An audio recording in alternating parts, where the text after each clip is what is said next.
maintain, manage. Get a little motivation from somewhere. Take little small steps. Celebrate those small victories, man. Just keep pushing. We can get there. We can get there.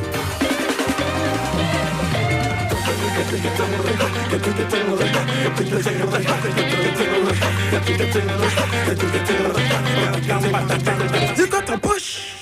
One more singer? Yeah, one more. One more, all right. More beautiful music, man. Soca is left you up here. Here comes the general. You gotta listen to this one, good boy. Lyrics clean. I am.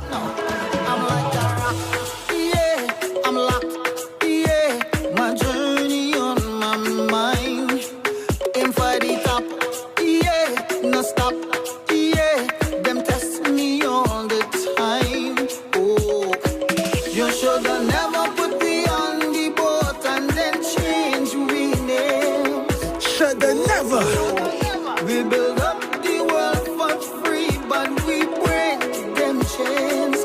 And now you asking who I am. I'm strong, I am pain. Ancestors in me veins. I am living melody. Who proud of the self right now, man? Who proud to be alive? Show your pride.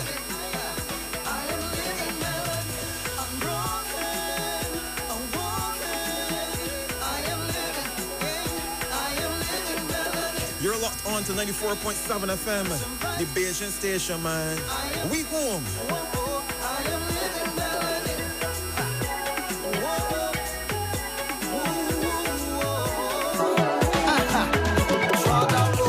Yeah, we load, yeah, to find the destiny. Black and we proud, yeah, loud, yeah.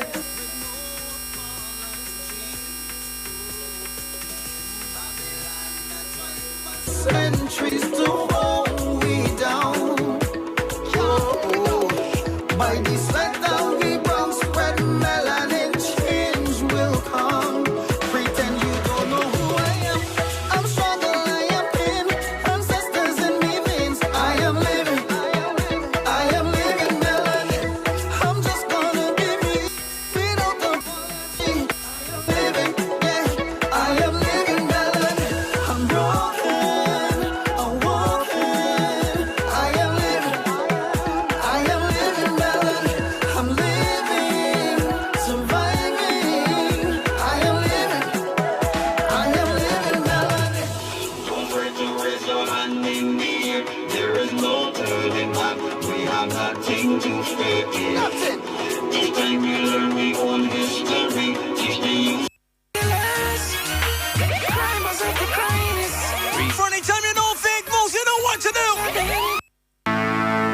Man sends a small and living with women. All I can get from them is small children. Some with the blue eyes and some like shiny. Any kind of child, my woman, she stick me. But I waiting on her patiently. It is about 10 months now she won't kiss me. And you know the bold-faced woman is telling me. Any kind of child that's born in my house, I'm the daddy. That's why I shame I don't tell nobody. Chinese children calling me daddy. Veteran Calypsonian Oliver Lord Radio Brooms, who passed away this morning at his Washington Avenue, Black Rock, St. Michael home at the age of 82. The iconic musician, who grew up in Spitesdown, St. Peter, had long suffered with diabetes, which caused one of his legs to be amputated, and the loss of his sight. He was famous for bringing Barbadian music to the tourist scene, being the first to pioneer the island's music as a tourist attraction, which resulted in him being known as the King of the Hotel Circuit. Cultural Ambassador Dr. Anthony Gabby Carter, in a tribute to Lord, he officially recognized for his contribution to the musical arena.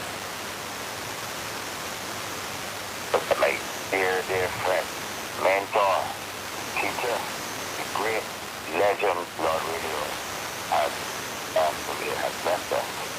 Nobody in the industry has worked harder, more dedicated, more hours, more time, more weeks, more days, more hours, more years than Lord Radio. We cannot say back Lord Radio. I mean, he's gone now.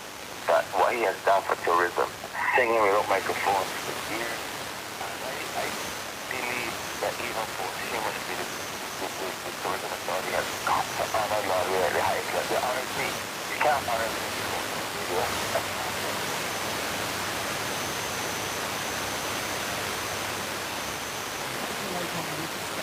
Founder of the Wichita Teen Talent Competition, also remembered Lord Radio as a legendary entertainer. Lord Radio has made a significant contribution to music and the tourist industry in Barbados. He's been on many tourist boards, traveling all over the world to promote Barbados. Ever since then, Radio and I were very good friends. I took a contingent of people over to his house 2 years ago to celebrate his birthday with him. It was difficult to see what had happened to him, losing his legs and his sight and stuff like that, you know, because he was such a jovial man, a brilliant man, and gave much to the industry. The stories them strands could string together, but they want us to relax, black girl. They don't want us to retell, black girl. They don't want the reminders, black girl. Can I tame your hair, black girl? I only want to reverse engineer you for the sake of familiarity. Only want to break you down to your component parts so I can see your secrets properly. They only care about our coils as another one of their commodities. Take the Zulu out of your Bantu knots and call them mini buns for profits. Make us into a fashion trend from our roots to our ends when they quick to rock them full locks and call the real things knots. And ain't it funny? Ain't it amazing how people historically obsessed with whips and chains and bondage got the audacity to kink shame you, black girl? Can I see your hair, black girl? It's just as easy to jack your culture when you hide from it. But I want to know why it seems to take up so much space. Don't know why it always forgets its place, black girl. Remember when they told you to keep it under wraps? And up to now they still trying to 1786 the sass. Put that thing on and remember that the class you're in is a function of the color of your skin. Keep quiet, black girl. Damn. Why everything about your hair gotta be a throwback? When they just want us to relax, black girl. They don't want us to recall, black girl. They don't want the reminders, black girl. They done already gentrified generations of traditions to try and sugarcoat mass murder and plantation labor. Slap designer labels on our struggles like they still trying to turn us, human beings, into capital, and we ain't the ones reaping the profit margins. Cause cultural appropriation is the currency they pay us reparations in. They have taken from us, and they still taking. Taking our cornrows and calling them boxer braids, anything to see us erased, black girl. They want to force us to forget. But I remember, black girl. I remember the brawn in them braids and how it ain't got nothing to do with boxing thinking and everything to do with breaking the box with our bare hands. I remember, black girl, how they tried to claw tight our heads, how we adorn the shackles they made for our hair with bright colors and beads, how we wear our history in our hearts, on our heads and on our sleeves. It ain't a thing y'all no more. Now when we put that thing on, we breathe free. Our crown is revolutionary. So let me ask you, can we love our hair, black girl?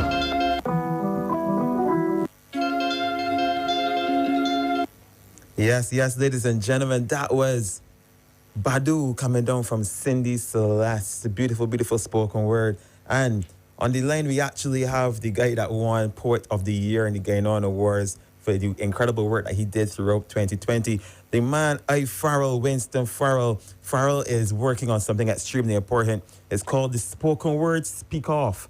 And he's really doing this to help end the violence. And this is something where spoken word artists across the place could submit their videos for a chance in this Spoken Word Speak Off. But it ain't really make no sense me talking about this thing when we got the man, the legend, Mr. Farrell on the line. Farrell, good morning.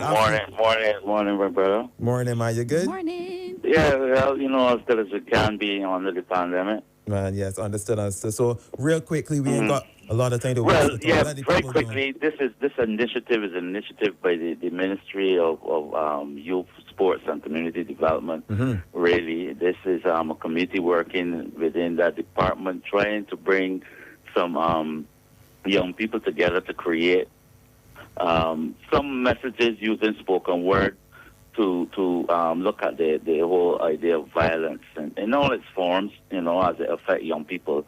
The competition is really open to young people between the age of 12 and 16. and 17 to 22. And I hope you're hearing me well. Yeah, you're In clear. studio and in the wider Barbados. Yeah, man. Be good. So Be good. This is really a good opportunity, not just to create some new stuff to put out there as it relates to violence and trying to combat this whole thing of violence amongst young people and people in general. But it's also an opportunity to kind of blood new spoken word artists. You know, spoken word is the new kid on the block as it relates to the youth and youth expression. And I would want to use this opportunity for like I said, to blood new talent and for people who think that they are budding poets and love the expression of spoken word to come forward and create their pieces. It should be at least 3 minutes, no longer. And we need to get you to do your stuff on video. You can use your cell phones or whatever in landscape mode, MP3 or MOV landscape mode, and submit to the Division of Youth Affairs. The address. You can get more information on the Instagram page and the Facebook pages, but you can submit your pieces to division.youth@barbados.gov.bb, and you have up until the 29th of this month, October, to do so. So we're really looking forward to a number of pieces. The first prize for the 12 to 16 age group is $1,600, and the second prize, and the first prize in the 17 to 22 is $2,000. And there'll be other trophies and other gifts within the whole gamut of prizes. Now, what else can I say? We're going to be looking for people who will, pay special attention to the rhythm and flow, the lyrical content, the originality and creativity, and how they interpret and the production of the videos, Nice. We get 20 points across the board. And we have some interesting judges that will judge the preliminary section. We're looking for the best 5 in each category. Once we upload those, the audience will then get to choose the first, second, and third prize winners in each category. So we want to involve the audience or the public in terms of voting online and getting them to absorb these messages. Beautiful. Hopefully, we will be able to spread them far and wide. You can, like I said, check out for more information on the web pages. I see here on Instagram. On Instagram it is at Div 246. Yeah. And the Facebook Division of Youth Affairs. Nice. So yeah.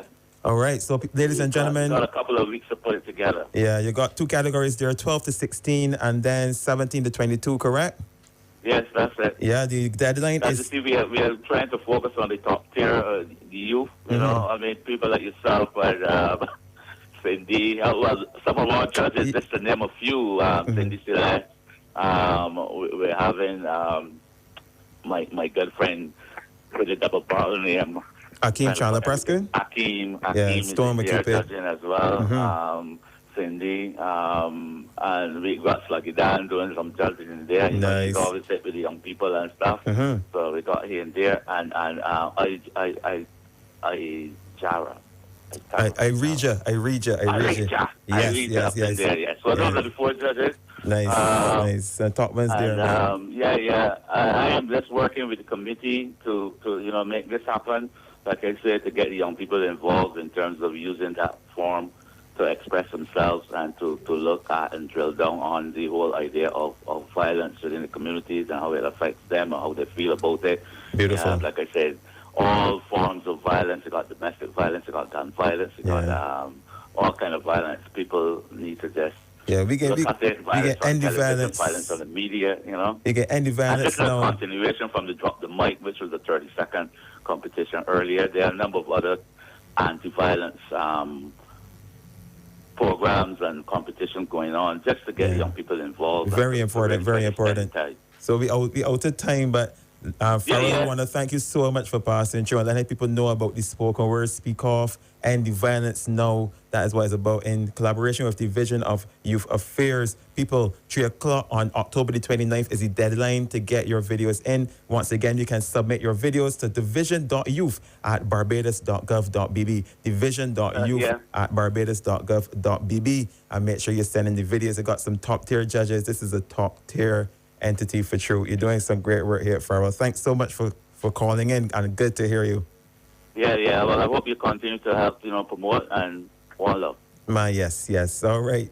Ladies and gentlemen, that was the man I Farrell, legendary rhythm poet, thespian, writer, piece of everything, man. Go and buy away some Farrell book or album. You ain't hear about Farrell in a minute? Go and check out some Farrell online, man. Doing some great work with the spoken word Speak Off. As we continue, we got more music coming in your eardrums now.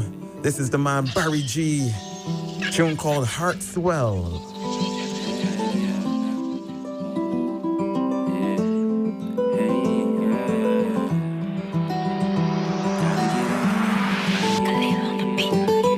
They gon' tell me that the sky is the limit. Hustle to the top, be ready and be willing. Hey, yeah. They gon' tell me that the sky is the limit. Straight to the top, now tell me is you with me? Hey, gotta get on now, for sure now. And I'ma take them chances just to get on now. Gotta get on now, for sure now. And I'ma get them keys to open that door now. Gotta get on now, for sure now. And I'ma get them chances just to get on now. Gotta get on now, for sure now. And I'ma get them keys to open that door now. Yeah. Driving through my hood, new whip, I'm just reminiscing of all the chances that we took to get a better living. 28 getting older, you know I'm slightly driven. To these writtens I'm spitting because my life is different. Some would say that they hate me, I know they slightly timid. I ain't gotta answer that. I had a life of sinning. Now my life a casino, I see a life of winning. Taking every chance, never giving, that's how I'm riding with it. Is you riding with me? If it's anything we could get up with someone to, like before I get to, some over here is one moves. You could get up from over down, that's simple, bro. So, is this about her take me, bro? What we gonna do? It ain't me. Timing is everything, rhyming is everything. Crazy how my life turned out. Guess I was born to sing. Guess I was born to win. Guess I was taught to speak the truth on more important things. We roll the dice about this life like it's a corner thing. Pull up on the corner ain't a gorgeous thing. Take your brother's life, he like you more than him. What's the answer to these questions that we all can bring? Just remove the segregation and we all can win. Now this getting crazy, play with my mental. I know people that can't get a job with all credentials. I know people that stuck in the box with over sentence. I know people that ready to plot for all your riches. I know people that had it all, but they ain't really had no plans involved. They took the work and then they ran it off. Left your people in the mud, see what the money. So we's be here playing this music, right? That was the damn. And in the background, we's be talking. I want you to tell Barbados is that you was there telling me no singer. No, I was saying Barry G is a well-known underground artist here in Barbados, but I have been listening to him for a little while now, and this is his, I think, most recent release, but I've always loved how he attacks the mic. His diction is clear. Like, usually if somebody goes on the mic, some are a little bit more inexperienced, and you might hear some muffling or even feedback or just the diction and the enunciation of words, but Barry G is just be clean. His words are clean. Yeah. His name is Barry G, BARRI space G. And the tune is called Heart Swell, man. Talented fella. Mr. Sturdy. So if you're not finding out about the show, here what's going on. We play some of the most recent Bajan tunes, contemporary music. Songs that you may not necessarily hear all over the place. We introduce them to you and make them hits, man. Many mornings I wake up with nothing to eat. Many nights I rest my head on cold concrete. When the rain fall, I soak from head to feet. My supper was my pillow, my shirt was my sheet. So if I ever forget to give thanks, Jah remind me. If I ever get lost, please find me. Jump to my sugar, you was right there beside me. At my darkest times, you was always there to guide me. Ever forget to give thanks, remind me. If I ever get lost, please find me. You set me free when the demons try to time me. And if it wasn't for you, music will never find me. I'm grateful, and every day I give thanks for life. When they sit all at my past, I give thanks twice. Clothes never clean, my life was never nice. Struggle was real, but my struggles made me wise. Many pray for my downfalls and pray for my demise. Cause I stick to my lane, even though the road wide. Never jump up on wide, and never yet pick a side. Never once fall when pressure was applied. So if I ever forget to give thanks, Jah remind me. If I ever get lost, Jah please find me. My supper was my pillow, my shirt was my sheets. So if I ever forget to give thanks, Jah remind me. If I ever get lost, Jah please find me. You set me free when the demons try to time. And if it wasn't for you, music would never find me. From nothing, so a loss is like gold to me. No mom tag, no that did to both for me. One shirt and pants, no skills, it's the glow for me. Style and flair, dog, it's the flow for me. Keep my circle small and know who would roll for me. Guide and protect, Father God, watch over me. But I know for myself, cause nobody can know for me. My trust in you, but the 19 stay close to me. If I ever forget to give thanks, Jah remind me. If I ever get lost, Jah please find me. Through my struggle, you was right there beside me. At my darkest times, you was always there to guide me. Ever forget to give thanks, Jah remind me. If I ever get lost, Jah please find me. You set me free when the demons try to time me. And if it wasn't for you, music will never find me. I'm grateful, and every day I give thanks for life. When they sit all at my past, I give thanks twice. Clothes never clean, my life was never nice. Struggle was real, but my struggles made me wise. Many pray for my downfalls and pray for my demise. Cause I stick to my lane, even though the road wide. Never jump up on wide, and never yet pick a side. Never once fall when pressure was applied. So if I ever forget to give thanks, Jah remind me. If I ever get lost, Jah please find me. When straight to time, and if it wasn't. So if I ever forget to give thanks, Jah remind me. If I ever get lost, Jah please find me. You set me free when the demons try to time. And if it wasn't for you, music would never find me. Nico Stars, the tune is called Find Me, man. Yeah, I tell you, the music got to play them. As we continue, more new music. Yeah, man. This is from the man Sam Sounds. Picture Me. Lava level.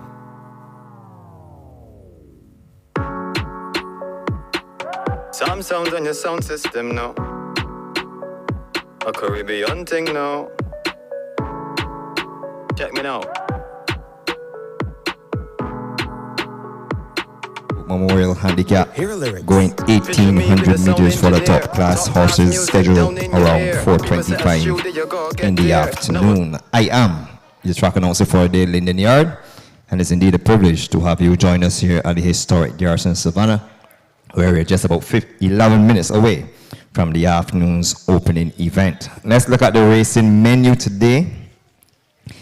There will be forecast and Parry betting in races 1 through 8. Forecast and Parry betting in races 1 through 8. The afternoon's lone daily double will see races 1 lap into race 2. Race 1 and 2 would complement your afternoon's daily double. Trifecta on today's card will be races 2, 3, 4, 5, 6, and 8. 2, 3, 4, 5, 6, and 8 as the trifecta races on the card. Those same numbers apply for the superfecta on the cards. Races 2, 3, 4, 5, 6, and 8 will complement today's superfecta events. The lone high five will come a calling in race number 8. Race 8 will see the lone high five event. The pick 4 races today will run from races 5 through 8. Races 5 through 8 will be the pick 4 races on the program. The Soca 6 will commence at race number 3 and will conclude with the running of race 8. The Soca 6 today, races 3 through 8. I should tell you, there's a minimum guarantee of $2,500 to a single winner for the winning combination of in each of today's superfecta races. There's also a minimum guarantee of $2,500 to a single winner for the winning combination in today's Soca 6 event, or Cherie events. There's also a minimum guarantee of $2,500 to a single winner for the winning combination in today's Pick 4 wagers. That same amount, $2,500, inclusive of a carryover of $1,993.90 to a single winner for the winning combination in today's high five event, which is race number 8. There you have it. So $2,500 at stake per event, basically, and those would be all the superfecta races. And of course, as I told you earlier, superfecta races today being 2, 3, 4, 5, 6, and 8. And the Soca 6 will commence at $2,500, as too does the Pick 4 wagering.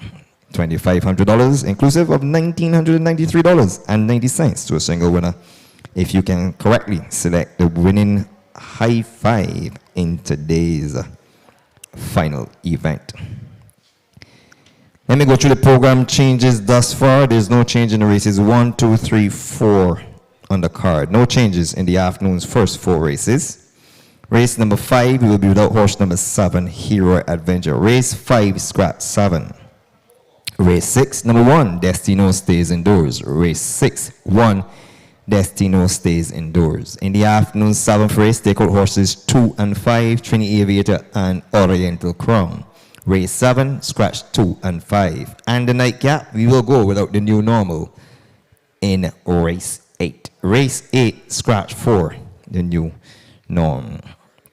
The program gets going with the William Bill Blevins Memorial Condition Race. And as you know, Bill Blevins would have thrown us the likes of Little Man Aaron Giovidi, Janat's Gold, The Price is Right, just to mention a few. And Graham Hill will be some of the horses that he would have thrown us during his time with us here on Earth. And race number 1 is the William Bill Blevins Memorial Condition Race, which goes 1,100 meters for 5.5 furlongs. There's a purse of some $16,500. Number 1 is Princess Julia, 114 pounds plus 115. Rashid Hughes is on board. Mikal is horse number 2. The Mount of Gerald Beckles goes in at 117 pounds, and she is fitted with blinkers. Number 3 is Gabby's Girl, Rhythm and Ricky Walcott in at 114 pounds. Magic Millions, a winner of her only start, is horse number 4.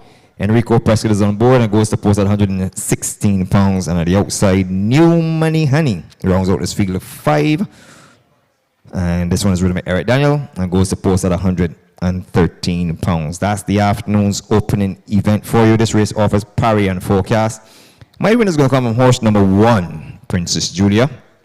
Just come into your picture there in the yellow sleeves and blue body. Ran an excellent race, first jump out when really and truly she knew nothing about races, and literally got out to the gates very, very slow.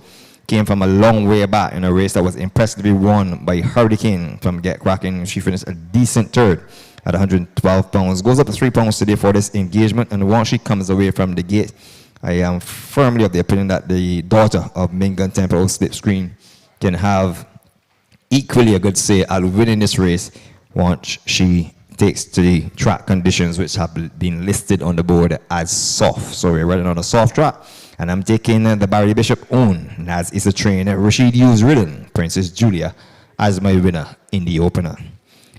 To complete the forecast, I'm going to take horse number 4, Magic Millions, and take nothing away from her.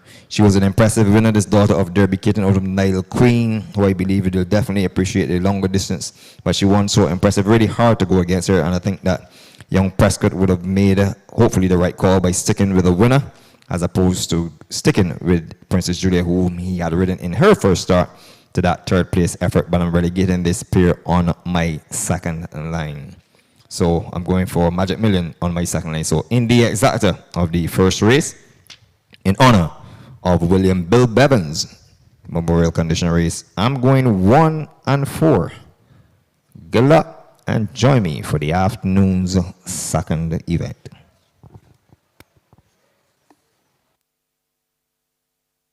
Good afternoon, ladies and gentlemen, and welcome to the 11th day of the racing calendar here at the Barbados Turf Club. And I welcome you here at the Garrison Savannah, where the Garrison is very well decked out here this afternoon in brilliant sunlight. The track conditions listed as soft, and today's program is the Passing Parade race day, and it's featuring the Elias Halut Memorial Handicap, and that will be race number 7 on today's program. And we will see the top class horses, or horses 3 years old and older, rated 140 to 122, going the distance of 1,800 meters.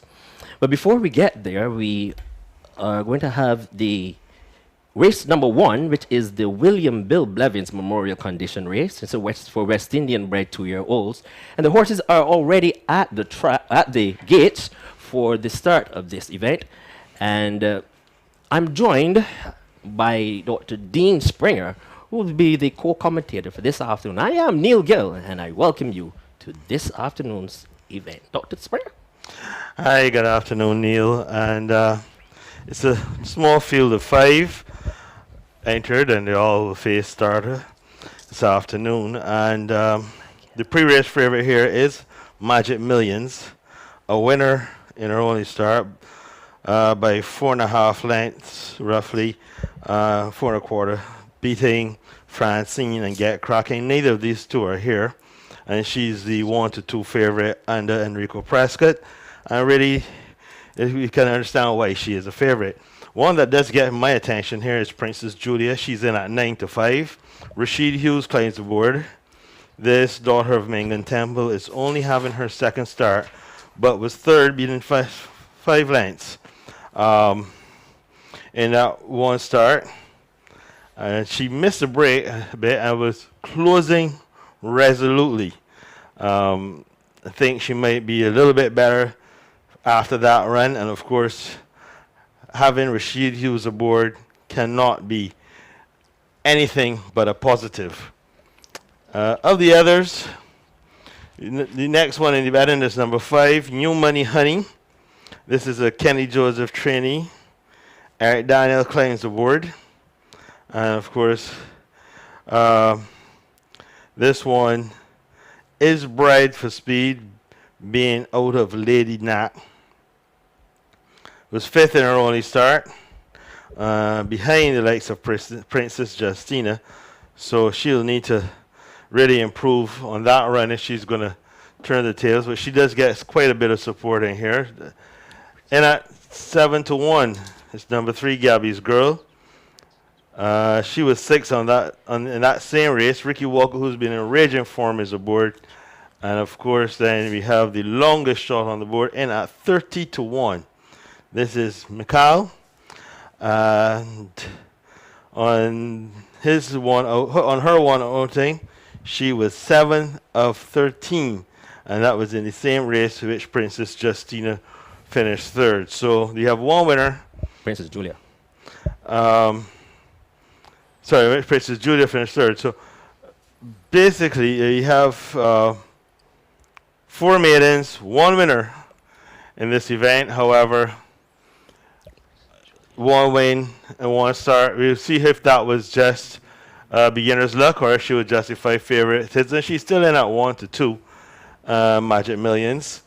And Enrico Prescott has opted to ride her over Princess Julia, so that may say something. However, I don't think the connections of Princess Julia would be too disappointed as they'll be replacing with Rashid Hughes, as we wait now for Gabby's Girl to join the lineup. And the last alone would be New Money Honey, the mount of Eric Daniel. Thank you, Dean. And standing quietly, Princess Julia, Mikhail, Gabby's Girl, Magic Millions, and New Money Honey. With the last to load.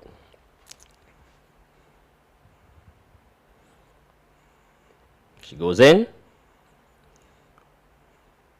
All set for a start.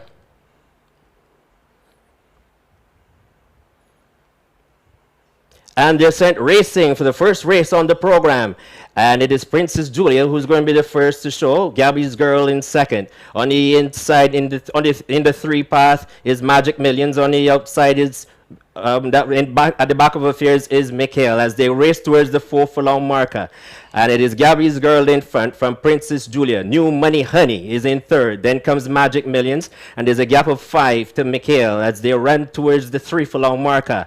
And it is Gabby's Girl quite comfortably by a length from Princess Julia. In third position, coming nicely, is New Money Honey. Then comes Magic Millions, and Mikhail is catching up with every stride as they go towards the 2 furlong marker. And Gabby's Girl is still in front.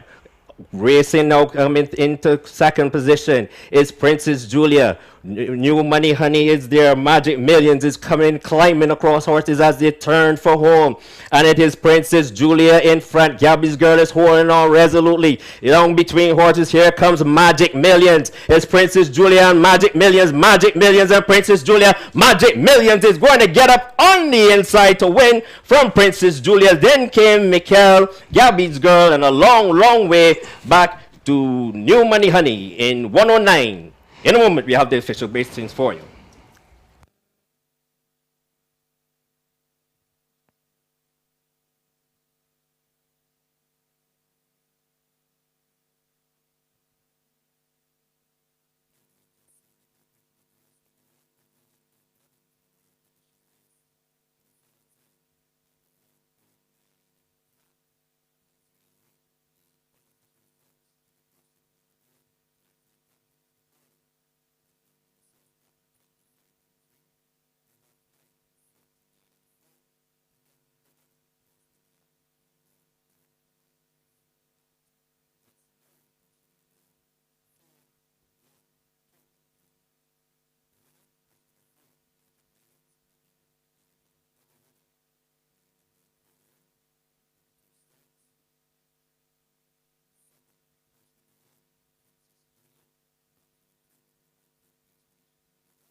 Okay, welcome back to the Garrison Savannah, where we are about to witness the lead-in of horse number 4, Magic Millions.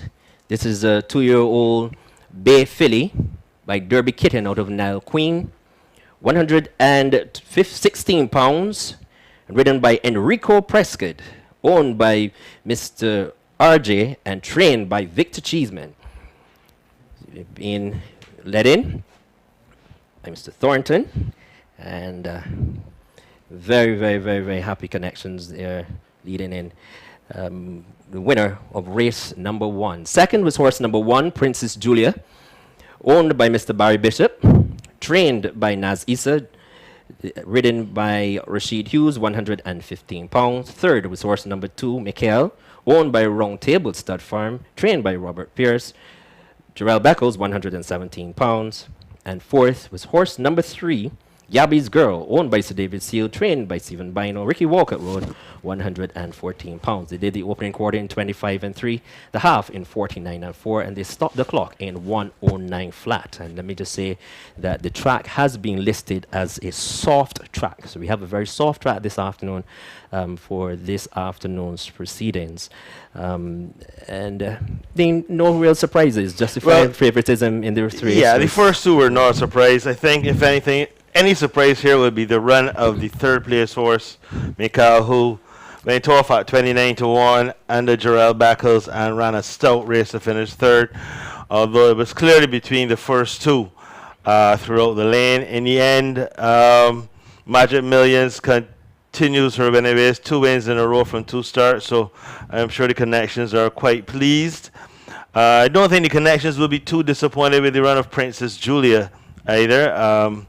This is only her second start as well, so she's been third, she's second. So she did not come out on a winning note. She has definitely shown that she's one that you can keep an eye on going forward. And rounding out the top 4 was horse number 3, Gabby's Girl, who was in at 7-1 and ran pretty much to where her form. If anyone would be disappointed in their run, and this one would be horse number 5, New Money Honey. Threatened a little while, but just didn't seem to have an answer through the stretch. But I think she was beaten, not disgraced, in a small field of 5. It would be remiss, however, if you don't take a quick time to mention a happy birthday to CEO of the Barbados Turf Club, Mrs. Rosette Pierce. Happy birthday, Rosette.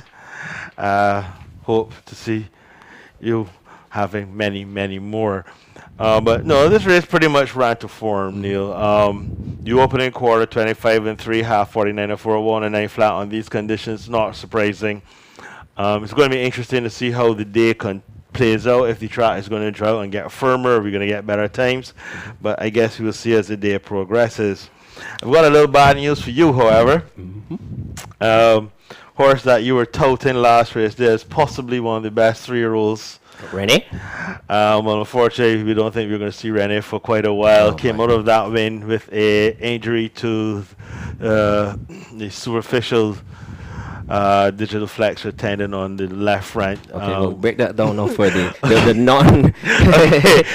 Basically, it's a tendon injury. There are basically 3 tendons extending from what we would call the knee down to the hoof.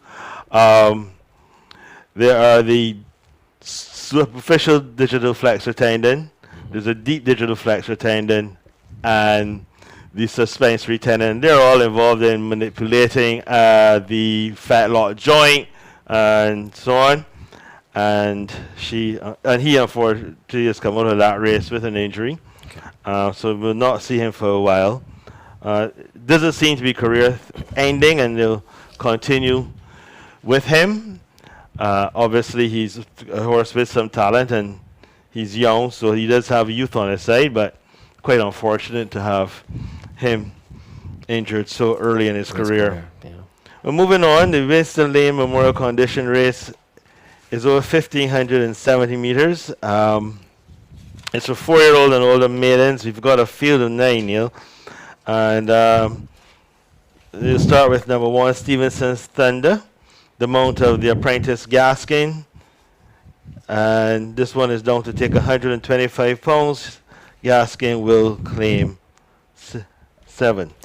Number 2 is Intuition. And this is owned by Mr. Barry Bishop, trained by Naz Issa. Eric Daniel will ride, and he will claim 5 to go to post with 120 pounds. So that's Intuition, Eric Daniel, 120. Yes, but we also have number 3 in here, which is Pinjara. And Hazelwood gets the leg up this afternoon for trainer Richard Dean. And the connections of course, Mr. Adam Dean, the son of Richard Dean, is the owner. Hazelwood is a 7-pound claiming apprentice. Number 4 is Whispering Angel, owned by Melrose Racing, trained by Ramel Lovell. Rashid Hughes, our champion jockey, gets the call at 120 pounds. That's number 4, Whispering Angel, in cheap pieces. Rashid Hughes, 120. Number 5 is Shake Them Up Noble. This is owned by John Chandler, who also does the training. and shake them up noble. It is an American bred, 4-year-old male. Afri Ward climbs aboard this afternoon, and the weight there is 127 pounds. Number 6 is Sativa, owned by MTD Racing, trained by Mark Armstrong. Antonio Bishop rides 120 pounds. That's number 6, Sativa, in cheap pieces. Antonio Bishop, 120. The 7-pound apprentice, Slade Jones, gets the leg up on horse number 7, Gabriel, for trainer St. John and owner David Arthur. And Gabriel is down to take 125 pounds. Of course, like I said, Jones will claim 7. Number 8 is Temple Dancer, owned by Good Guys Syndicate, trained by Sean Hall. The young Delano Lopez rides 125. He claims 3 to go to post with at 122 pounds. That's number 8, Temple Dancer in blinkers. Delano Lopez, 122. That's the weight. And rounding out the field is number 9, Tea Time. Jarrell Beckles has the assignment this afternoon for trainer in Medford. It's owned by friends and family, and Tea Time is down to take along 120 pounds, and Beckles is a 3-pound claiming apprentice. So that's the field for race number 2, the Winston Lane Memorial Condition Race, 4-year-old and older maidens over 1,570 meters. And we're going to ask you to join us. We're going to have the replay of race number 1, the Bell Evans handicap.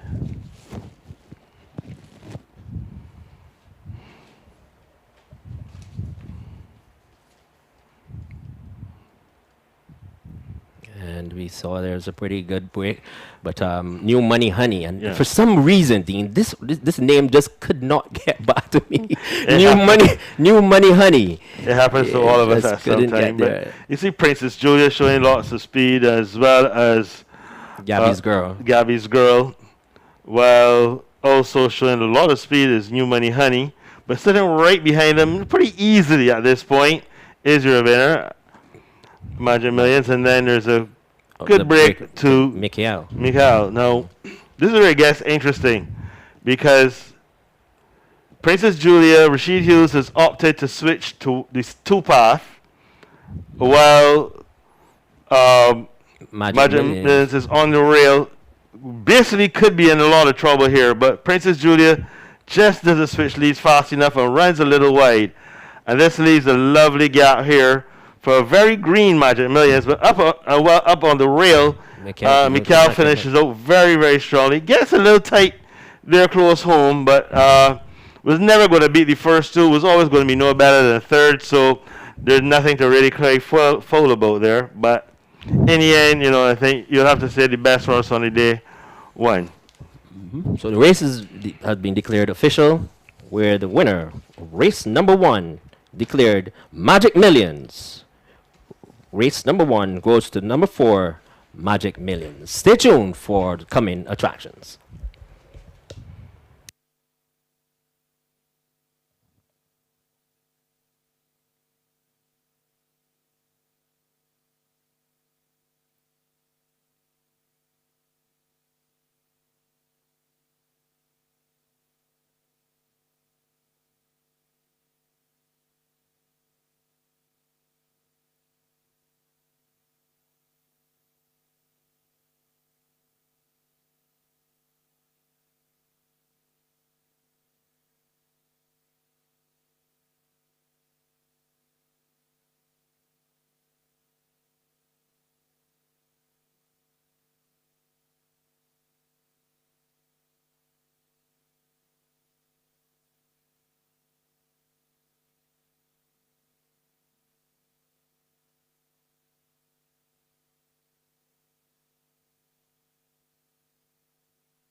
mashing up the track any further. So horse number 5 is Shake Them Up Noble with a half reward, 127 pounds. Let's pick up horse number 1. And this is Stevenson's Thunder. Rhythm by young Deshaun Gaskin, 125 minus 7, 118 pounds on Stevenson's Thunder. Number 2, Intuition, will wear cheek pieces and has the services of Eric Daniel. Goes to post at 120 pounds. Moving on to horse number 3, Pink Jar. To be ridden by Tishon Hazelwood, 125 pounds is the weight. And just to give you a complete synopsis of the, beg your pardon.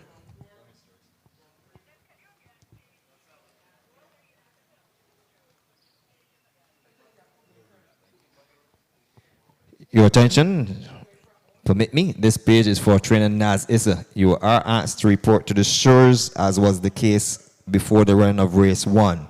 An urgent call for trainer Naz Issa. You are asked to report to the shores as a matter of urgency. Thank you. And we're going to get down to horse number 4, Whispering Angel. And they're just coming into your picture. Whispering Angel, which is the property of Melrose Racing. Rhythm Rashid used 120 pounds for trainer Rommel Perkins Lovell. You're going to pick up horse number 9 on working. There we are down to the start. This is Tea Time, trained by Anthony Medford. Owned by Friends and Family. Ridden by Gerald Beckles and goes to post at 117 pounds for this engagement. Let's pick up horse number 6, Sativa. The property of MTD Racing, trained by Mark Armstrong, ridden by Anthony Bishop. 120 pounds is the weight as he trots down to the start. Number 7, Gabriel, owned by Mr. David Arthur, trained by Millicent John, ridden by Slade Jones, who tacks off 7 to go to post at 117 pounds. As we move down to number 8, Temple Dancer in blinkers. And Temple Dancer is the property of Good Guys Syndicate, trained by Sean Hall, ridden by Denan Lopez. 123 pounds is the weight on the Good Guys Syndicate horse. And we've already looked at Tea Time. This race offers parry forecasts and trifecta. My winner is going to come from horse number 4, Whispering Angel. And it's not a race to lose any headache. I think you can just throw the names in the hat, the numbers in the hat, and pull a number. And whichever number comes out, then it is that kind of a race that you can work with the number that comes out. So despite the fact that her form is not shouting out or screaming out at you, it is that kind of a race. She ran 5th last effort behind Visionary, Sensational, and Azam. We'll see Visionary and Sensational a little later on in the afternoon. So I'm taking the Melrose Racing Dark Bay filly to get the job done here on jockey Rashid Hughes by Eagles Peak out of Leave It To Me. On my second line, I'm going to take horse number 2, Intuition. So I'm going to throw some price here by Charger out of Company of Mary. He'll get 12 to 1 on the board on that. And he races in the colors of Barry Bishop on the jockey Eric Daniel. 120 pounds for this engagement. Stretches out to a distance that he's never traveled before. But he did show well when finishing down the back of the field in his comeback effort on the 4th of September. Along with, he had a 1 race prior, which would have been the 28th of August. So in a race that is a little bit of a dice or kind of like a headache race, I'm throwing the odds up in the thick of things so as to get a good payout falls on my second line. To complete my 3, I'm going to take horse number 5, Shake Them Up Noble.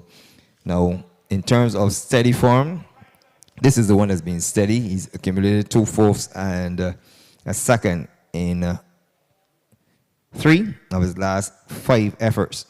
But it's just been found wanting when it matters most, and he's just a steady one pacer and will need to be in gear early.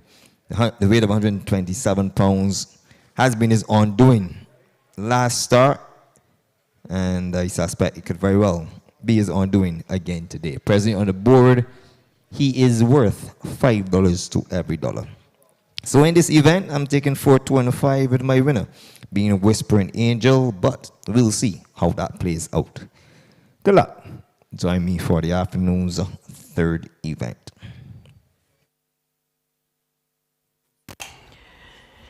Well, thank you. And race 2 is the Winston Lane Memorial Condition Race, going the distance of 1570 meters for horses 4 years old and older. These are maidens going this trip this afternoon.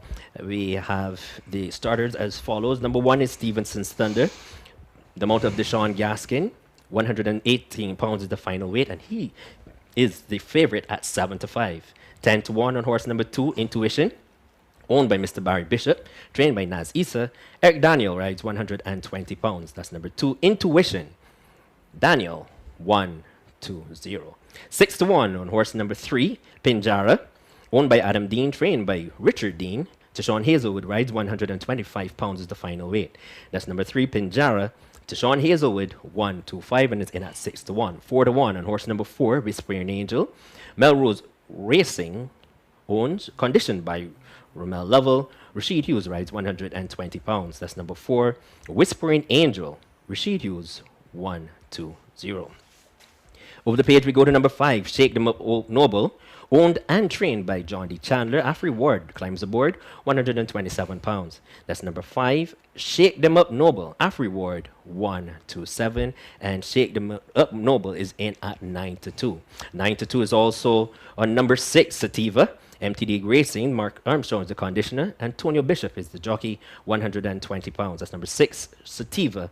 Antonio Bishop, 1-2-0. Gabriel is horse number 7, owned by Mr. David Arthur, trained by Miller St. John. Slade Jones rides 125 minus 7 plus 2, puts up 2 pounds overweight to go to post at 120 pounds. That's number 7, Gabriel. Slade Jones, 1-2-0, and is in at 11-1. 6-1 on horse number 8, Temple Dancer, owned by Good Guy Syndicate, trained by Sean Hall. Delano Lopez rides 122 pounds. That's number 8, Temple Dancer. Delano Lopez, 1-2-2. And the final starter is Tea Time, owned by Friends and Family, trained by Anthony Medford. Jarrell Beckles rides 117 pounds. That's number 9, Tea Time. Jarrell Beckles, 1-1-7, and Tea Time is the rank outsider at 99-1. So from the top, number 1, Stevenson's Thunder, 8-5, 10-1 on horse number 2, Intuition, 7-1 on number 3, Pinjara, 3-1 on 4, Whispering Angel. Number 5, Shake Them Up Noble, is in at 4-1, 5-1 on horse number 6, Sativa. Number 12, number 7, Gabriel's in at 12-1. Number 8, Temple Dancer, 6-1, and still the rank outsider at now coming in slightly, ever so slight, at 82-1 is Tea Time. And let's see why the public is going with Stevenson's Thunder. These are indeed 4-year-old maidens, and I think what is really going for Stevenson's Thunder is that she's run pretty decently going at 1,800 meters. Comes in a little shorter today at 1,570. We've seen a change of jockey with young Deshaun Gaskin gets the call on this one. And he was very successful last race day. Rode with supreme confidence after his race. Last race day, and he comes back today on Stevenson's Thunder, and I know all of the guys up in Edgecliff up there, they'll be keeping a lot of noise, as well as those at Donald Stevenson's farm. They're also going to be keeping a lot of noise on this one, Stevenson's Thunder. Yes, well, he was able to get his first win last race day on Scarface for Hayden Nichols, who also conditioned Stevenson's Thunder, and Hayden has been using this young man quite a bit. Yeah. And he's changed jockeys on this one, because I think before there was Bell. Yeah. The other thing you've got to notice that he rode Jack Manani Gap as well, and a lot of people were very impressed by his efforts in that race. Even though he was beaten in the race, the general response to the ride was very positive among the racing fans, and you know the Barbadian racing fan can be a very harsh, harsh critic. But if they find you, if you find favor with them, they will also heap equals amount of praise. So the young man got a lot of praise, and I hope he can continue to blossom. As I say, and one thing here that catches my attention is intuition. Was second on his second outing of 1,100 meters. This is the first time he's going this far. He's not been as exposed as the others, having only had 4 runs. And well disappointing in his last start. He was second, he was 4th. So there is some forming here. But then he went 10th, he ran 10th of 12 on the same going this afternoon, is soft going.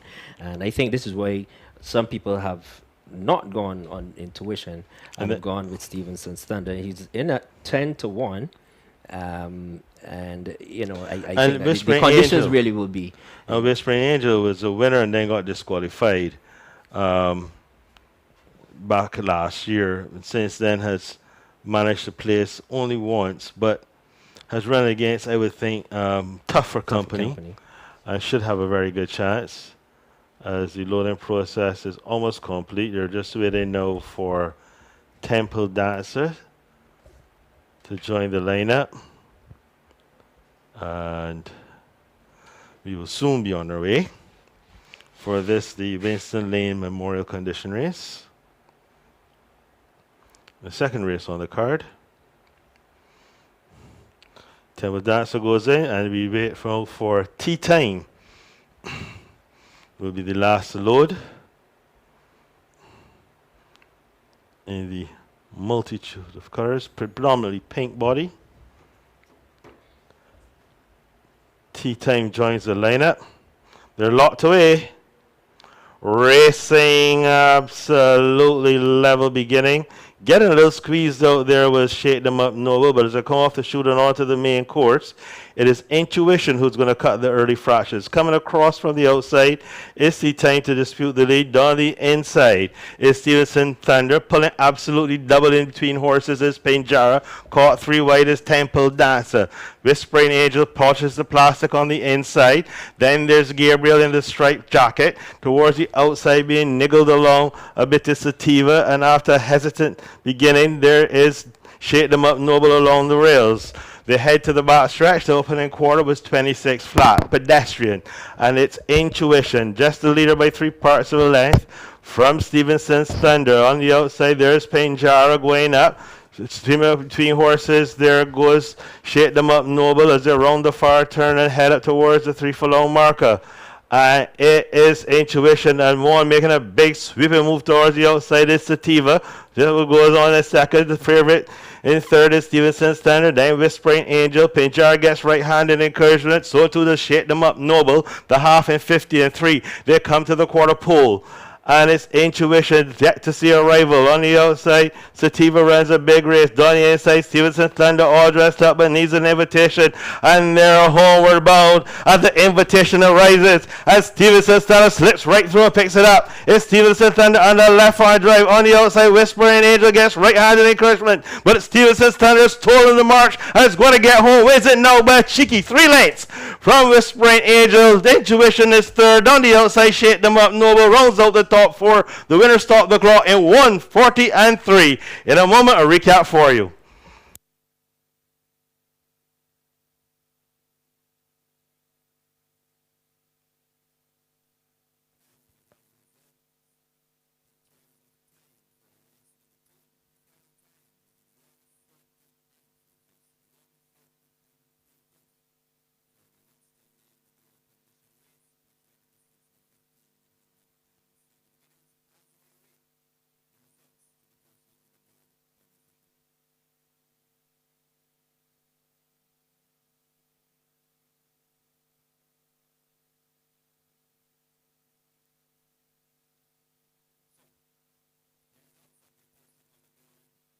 Race number 2, unofficial of course, 1, 4, 2 and 5. 1, 4, 2 and 5.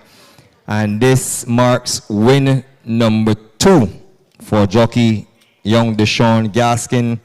And the winner, horse number 1, Stevenson's Thunder. Second, horse number 4, Whispering Angel. Third, horse number 2, Intuition. And fourth was horse number 5, Shake Them Up Noble. And congratulations to the young man. And he did it in grand style without his left stirrups, his left leg in the stirrups. So quite an astonishing performance by young Deshaun Gaskin as he continues to go from strength to strength. And if you think that Scarface was a good winner, Stevenson's Thunder, despite the fact that this one was favorite, it turned out to be a much better ride given the circumstances that he found himself in on the soft track.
Yes, and welcome back to the Garrison, where the very pro connections leading Stevenson's Thunder.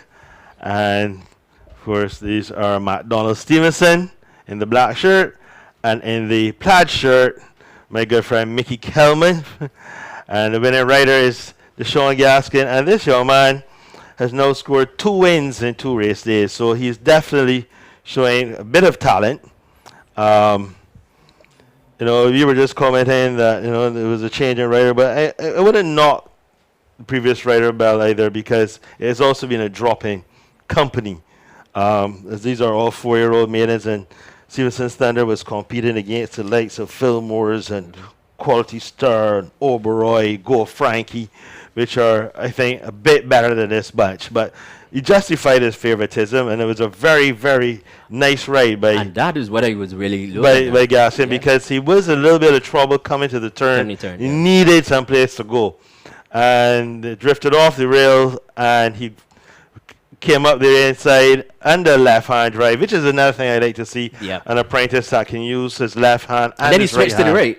Yeah, I'm saying one that can use both hands adequately, and this young man clearly can, and continues to impress fans here at the Garrison. Second past the post was number 4, Whispering Angel, the mount of Rashid Hughes. Third was number 2, Intuition, under Eric Daniel, while finishing fourth was horse number 5, Shake Them Up Noble, the mount of Afri Ward. The opening quarter was 26 flat, the half mile 50 and 3, the 6 furlongs in 1:15 and 1, and the winner stopped the clock in 1:40 and 3. So we do have pretty slow fractions out there this afternoon so far, and you can see the track is being a little cut up, but this is expected on soft going. Of the others, though, there's really not much you can talk about. Intuition, like we said, you know, he went to the front, just flattened out inside the final half a furlong or so. Shake Them Up Noble, but he got really squeezed out at the start. But he recovered and ran a creditable race be fourth. And then we also can talk Sativa. about Sativa, who came with a big run. At one point, it looked like she was just going to swoop by, but that run flattened out when it mattered most. Gabriel was always towards the back, never really got into landed blow. Neither did Temple Dancer or T-Time. And I think we can take a look at that replay. Hopefully in a few seconds. Or we have, or we can go on to race number 3 until they get the cue. Yeah. So well, obviously we still can't get the replays yet. Maybe we can after we take a look at the third race, Neil. Yep, it's the Richard Stud Edwards Memorial Handicap, also going a distance of 1570 meters.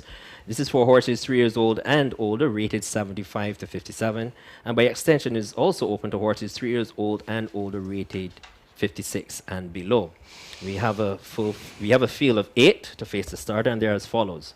Number 1 is Junipero Avenue, owned by Mr. Stanton French, trained by Kenny John. Antonio Perch rides 128 pounds. That's number 1, Junipero Avenue, Perch 128. Yes, and Kimar Kelly gets a call for Defiant David, horse number 2, for trainer Andrew Nunes and owner Sir David Seal. And Defiant David is down to take 110 pounds. Number 3 is 17 million US, owned by Mr. Adam Dean, trained by Richard Dean. Enrico Prescott rides 127 pounds. That's number 3, 17 million US. Enrico Prescott 127, and Prescott should claim 5 to go to post at 122 pounds. Yes, number 4 is Hope for Serendipity. This is the second of Mr. Stanton French's entries. Anderson Trotman gets a call for trainer Kenny John. The weight 110 pounds, but you can expect some overweight on the 6-year-old mare. Number 5 is Undisputed, owned by Fearsome Foursome, trained by Andrew Nunes. Ray Williams gets the call, 116 pounds. That's number 5, Undisputed, Ray Williams, 116. Trainer Robbie Pierce has horse number 6, Nasty Critter. And he'll leg up Slade Jones, the apprentice, 7-pound claimer. Nasty Critter is down to take 112 pounds. Number 7 is Marengo, owned by Messrs. Steve and Alan Madu. Robert Pierce also is the conditioner. Ricky Walcott gets the call for this 5-year-old horse by American Dance out of Constant Girl. So that's Marengo with Ricky Walcott aboard, 115 pounds. Mrs. Harriet Brathwaite's Honey Jazz is number 8. Also trained by Robbie Pierce, and he will leg up champion jockey Rashid Hughes on the Furrow Chestnut filly, and she'll take 123 pounds to post. Number 8, Honey Jazz, R. Hughes, 1, 2, 3. So that's the field for race number 8. And while we were giving that information, we see the replay just showing through the stretch now in slow motion. Maybe we can ask them to give us another look at it. So we can have the replay from the top again.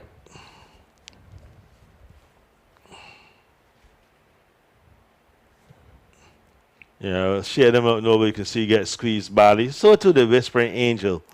Got a little bit of interference as well. But meanwhile, Intuition has gone to the lead. The winner is on the inside in the gold with black cap. T-Time is one who's showing a little early enthusiasm.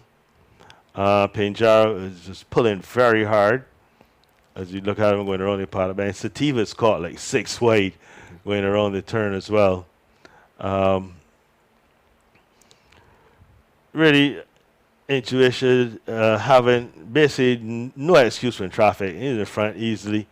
The winner tracking him all the way in second, but Shake Them Up Noble also is tracking behind these, but it seems like a traffic jam as they head towards the 3. You know, there are like 4 or 5 of them all trying to occupy the same space. Whispering Angel is the first one to really start getting some encouragement by Rashid Hughes.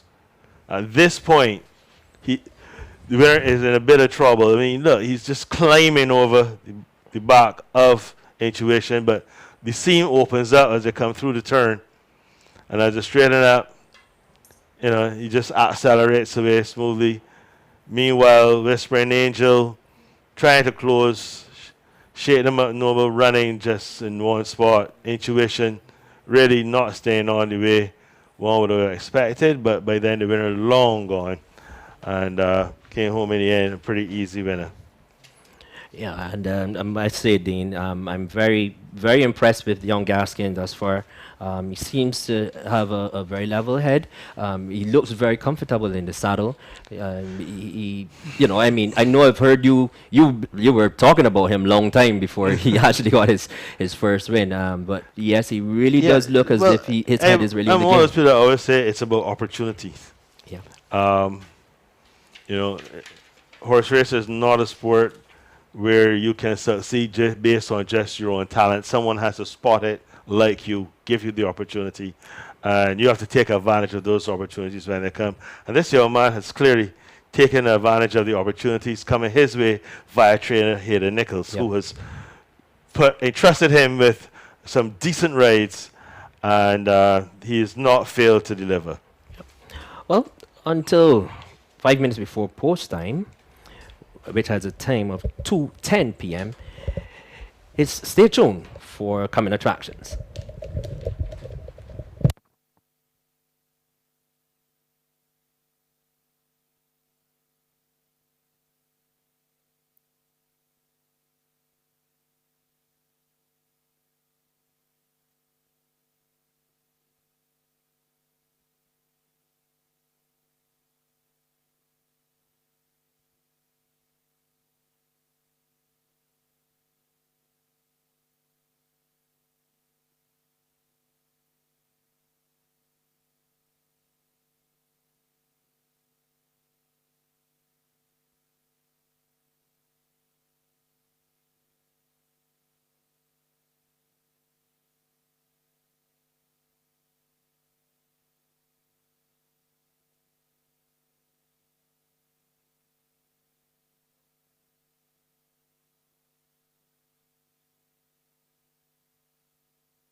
And we're just about 15 minutes away from the afternoon's third race, which is named in honor of the Richard Stud Edwards, who would have presented us with some magnificent animals during his tenure here on Earth.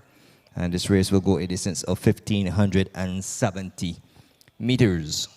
I would say he was most popularly known for winning the 1998 Gold Cup with Federico in his black and white colors.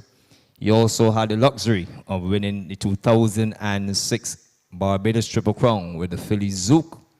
And before that, in his colors as well, Lady in Red won the Derby Trials, affectionately called the Midsummer Creole Classic, and that was back in 1998. So 98 was a special year for Richard Stud Edwards, having won the Midsummer Creole Classic with Lady in Red, and then he returned later, or earlier in that year, to win the Gold Cup with the Creole Federico, which at that point in time became the second Creole to land the Barbados prestigious Sandy Lane Barbados Gold Cup.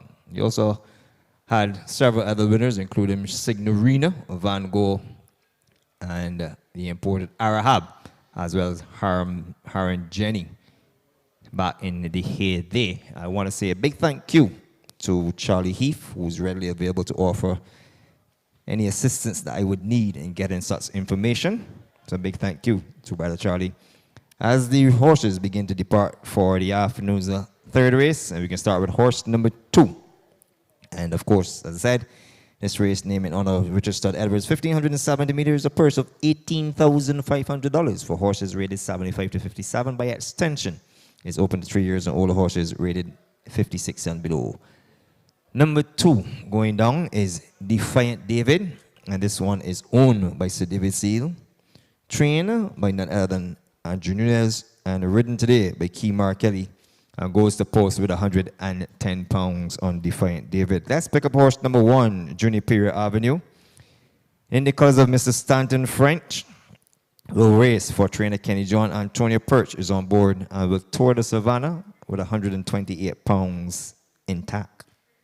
Number 3 is 17 million US.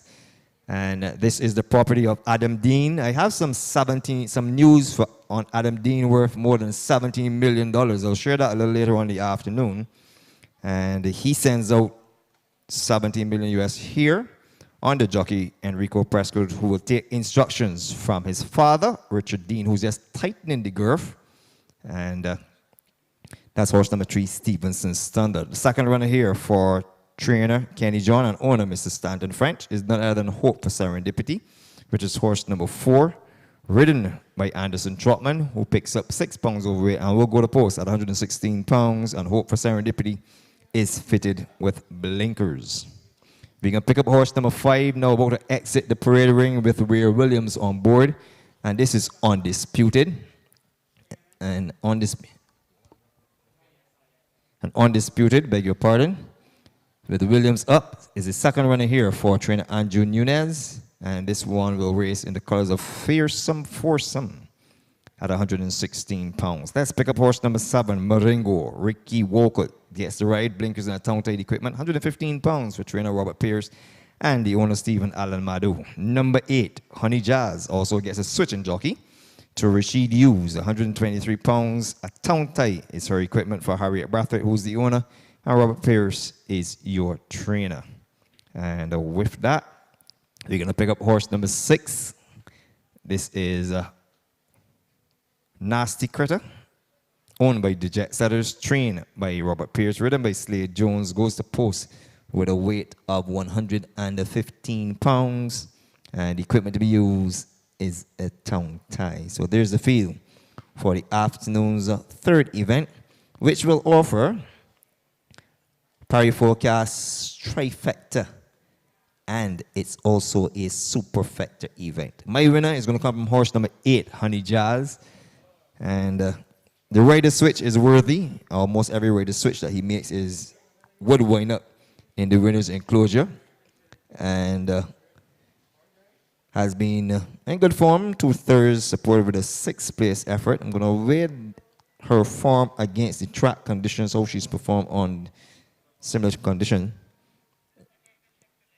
And I can tell you on the 14th of November 2020, she was a winner on these conditions. So they're right up her alley. The jockey is in the form of his life, and I think Honey Jazz should justify second favoritism on the board. She's now at 7-2, but she is my winner for Harriet Brathwaite and trainer Robert Pierce. On my second line, I'm going to take horse number 3, 17 million US. So she has a classic victory against her name, so she has to be worth it. Her weight and goal 5-2 in the betting. Enrico Prescott, who's already struck on the day, he rides here at 122 pounds on 17 million US, so I expect a good run from her. On my third line, I'm going to take horse number 5, Undisputed.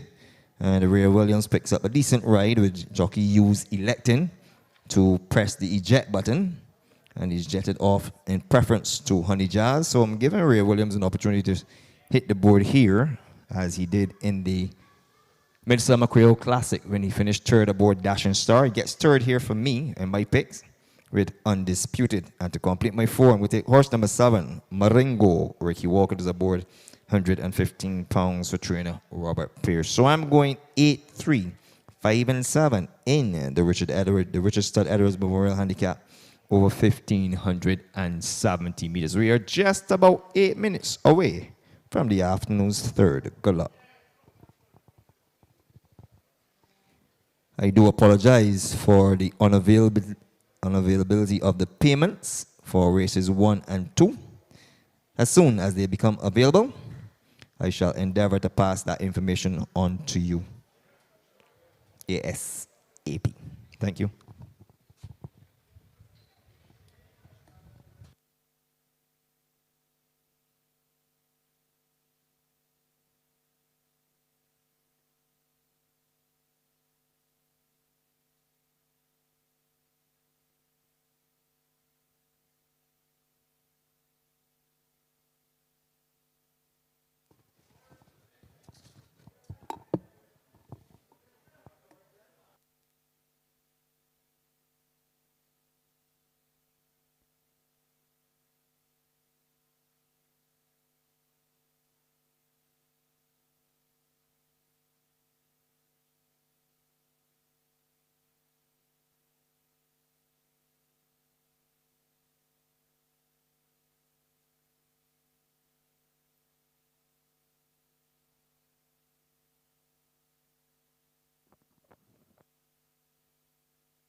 Well, the loading process is starting for race number 3. And we have a prohibitive favorite in horse number 5. And this is Undisputed, the mount of Ray Williams. And of course, we know Ray did exceptionally well in Canada. He's aboard Undisputed for trainer Andrew Nunes, and this is the even money favorite. Second choice in the betting is number 7, Marengo. Ricky Walker, who's been in fantastic form, has the leg up. And also getting some support in here, our horses 3 and 8. And number 8, Honey Jazz, is in at 9-2. Rashid Hughes is aboard. He has had 2 seconds already this afternoon. Well, horse number 3 Your is attention as the loading 17 process million US under Enrico would start Prescott. momentarily and for the 3-1. afternoon's third race. Those of you desirous of entering the Barbados Turf Club's 12th day of its second racing season, which comes a calling on Saturday, this coming Saturday, the 16th of October, entries for that race day will close on Monday, the 11th of October, at the offices of the Barbados Turf Club at 10 a.m. Entries for the Barbados Turf Club 12th day of its second racing season will close this coming Monday, the 11th of October, at the offices of the Barbados Turf Club at 10 a.m. That race day effectively will be called the Hall of Fame race day. The Hall of Fame race day, where entries will close on Monday, the 11th of October at 10 a.m. Thank you. Yes, as we were just saying, the loading process is underway. The rains are here. It's not pouring, but it's a decent set of rain, with very windy rain. It seems like you can watch it actually blowing across the roof of the grandstand. It's an interesting race, at least on paper. I am quite surprised, however, that Undisputed is the favorite. I do have a soft spot for Honey Jazz in this race, and I think that Rashid Hughes aboard has to be a plus. He is the champion jockey for a reason. And I would not be surprised if she turned the tables on the previous favorite. However, we do know that the favorites have been victorious in the first 2 races, so Undisputed will be trying to continue that trend. Nasty Critter was 3rd last time out. Over 1,800 meters, shortens up to 1,570 meters. I think is a pretty nice bet at 12-1. I really think that could be a sleeper in here, as Slade Jones continues to seek his first win. He's not been riding badly by any means. Just finding himself second, third. Yes, but he's hitting the board with horses that are designed, that are, one would argue, should hit the board. He's not been riding badly at all. Just unfortunate not to get a win as yet. Defiant David, lightly weighted here with Kimar Kelly. It's the longest shot at the board at 96-1. So, wow, 96-1. If he wins, that would definitely light up the tote board, as they say. 96-1. Wow. Yeah, that's a big Junior Parent Avenue is 16-1. You get some good odds also for horse number 4, Hope for Serendipity, and at 26-1. So, but there is a prohibitive favorite in Undisputed, and it's going to be interesting to see what stands out about him to make this 4-year-old gelded son of Janat such a predominant favorite. Was a winner 2 starts back, over 1,800 meters. Has been in relatively good form in the last 3 starts, which included that win and the second, over 1,570 meters behind What You Think. I would say his last run was a little disappointing when finishing 5th behind Ollivander, but I always say, you can throw out a 1 bad race on any given day. Any given Saturday, one may turn up and one may not. But Honey Jazz, to me, is the horse to come into this race with some really consistent form. Yes, with 6 behind Marengo last time out, but if you go through her at the start, she was 4th, a 3rd, a win, a 4th, a 4th, a 3rd, a 3rd. So there is a consistency to her that I like. That's the kind of horse that I always say it's good to be associated with. As an owner, they will bring in a paycheck and help buy the oats. As we look down the start, we can see Honey Jazz now going behind, as well as Undisputed, your pre-race favorite. As we look down the start, the rains have abated a little bit, so might be a little greasy on top. Now we've had that. It's still sprinkling a bit, and that is that is when this is pretty dangerous when it's it's a lot of people like that. Luckily, it's a soft track already, so there will be some holding foot underneath. It's not like when it's a hard track where it gets a sprinkle on top. Well, you just got about 2 left to load. Neil, and it's your call. Thank you very much, Dean. And those two would be, it looks like Undisputed and Honey Jazz to be the two to be fed into the gates. Standing quietly is Juniper Avenue. Defiant David. Starter raises his red flag. And it sends them racing for the third race on today's program. And Hope Serendipity was a little slow to go. But coming through in the middle of the course is Marengo. In between horses is Nasty Critter, Defiant David. And along the rails is Junipero Avenue. Then comes Honey Jazz, 17 million US. Then comes Undisputed. And the last one down the field is Hope for Serendipity. As they go into the bend, and up front is Defiant David. Marengo goes a bit wide as they pass the 5.5 furlong marker. In third position is Junipero Avenue. Then comes on the outside is Nasty Critter. Back into fifth position is Honey Jazz. Coming along the rails is 17 million US. Then comes Undisputed and Hope for Serendipity. About 4 lengths back is the back marker. As they pass the 4 furlong marker, and it is Marengo with Ricky Walker in front. Very easy by 1.5 lengths from Defiant David, who's 3/4 of a length in front now of Junipero Avenue, who goes by. Then on the outside comes Nasty Critter. Hope, then along the rails is Honey Jazz, then comes Undisputed. 17 million US is going the wrong direction, and Hope for Serendipity is your back marker. As they race with just about 400 meters to go, and it is Marengo in front. Between horses is Junipero Avenue. Undisputed just goes on by and picks it up as they turn for home, and it is Undisputed in front. Nasty Critter is coming with a run on the outside. 17 million US appears on the outside as they come down the stretch. And Ray Williams is asking Undisputed to go on and win, and he will do it. Undisputed wins it easily. Nasty Critter runs nicely to second. Then came 17 million US, who made a recovery.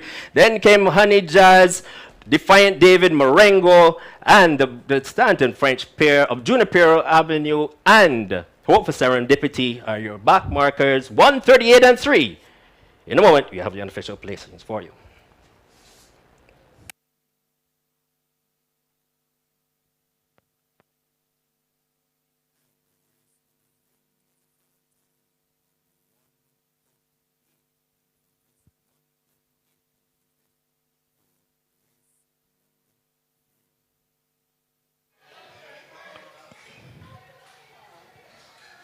Time fractions 25 flat for the quarter, half mile 49 and 3, 3/4 miles in 114 and 4, and the winner stopped the clock in 138 and 3 as we await the results to be posted on the board.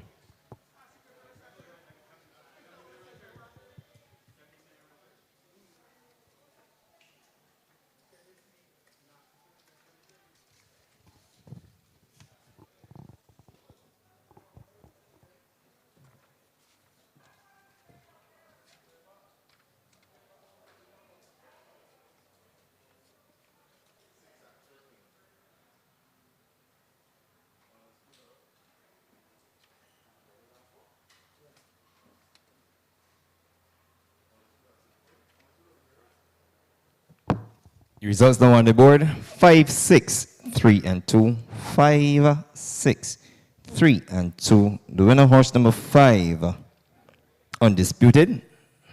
Second, horse number 6, Nasty Critter. Third, horse number 3, 17 million US. And fourth was horse number 2, Defiant David. 5, 6, 3 and 2. In a race time of 138 and 3/5 for the Stud Edwards Memorial Handicap.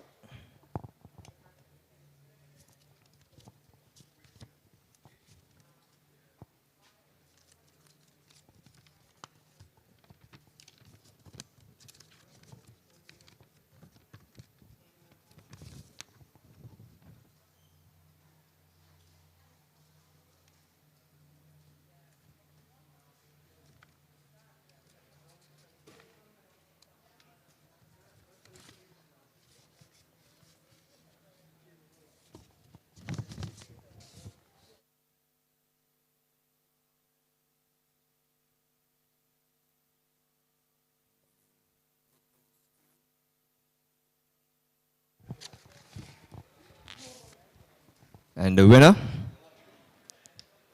is heading very much this way, being collected by the connections of Fearsome Foursome.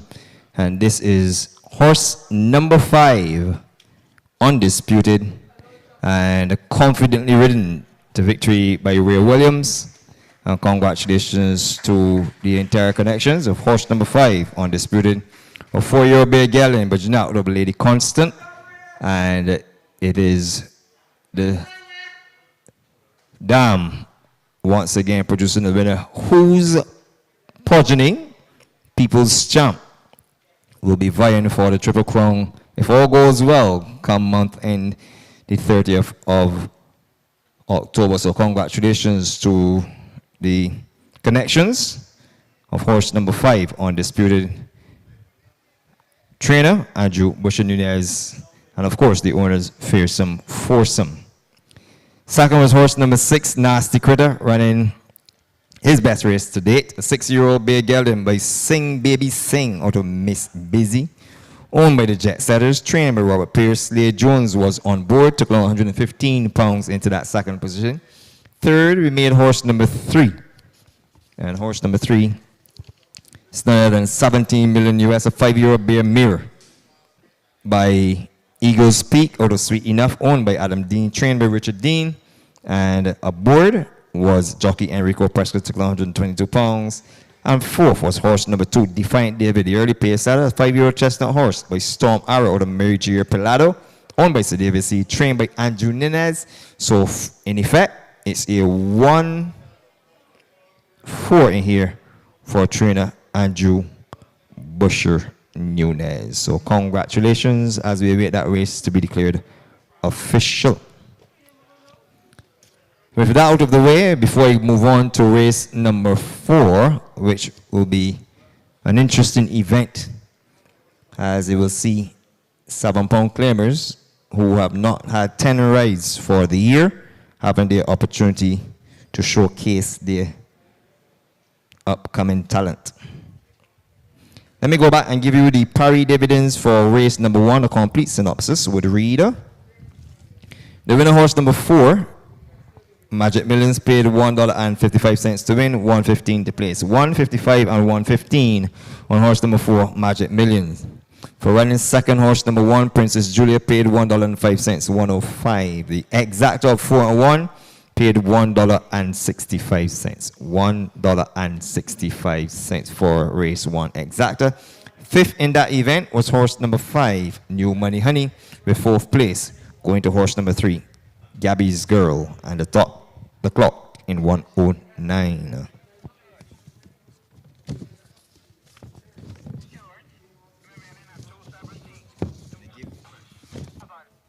I'm going to give you the information for race number 2,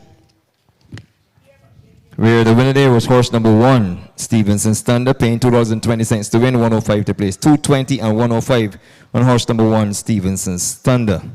For running second, horse number 4, Whispering Angel, returned $1.35, $1.35. Third was horse number 2, Intuition, who returned $5.30. So $5.30 on horse number 2, Intuition. I break to inform you that race number 3 has been declared official. Race 3 is official. The results: first, horse number 5, Undisputed. Second, horse number 6, Nasty Critter. Third, horse number 3, and that would be 17 million US. And 4th place, going to Defiant David, horse number 2, in a time of 1:38 3/5.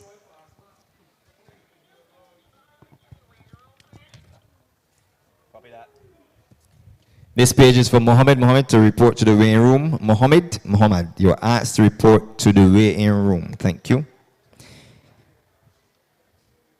The exacta of 1 and 4 in race 2 paid $11.60. $11.60. The 1-4-2 trifecta straight paid $44.60.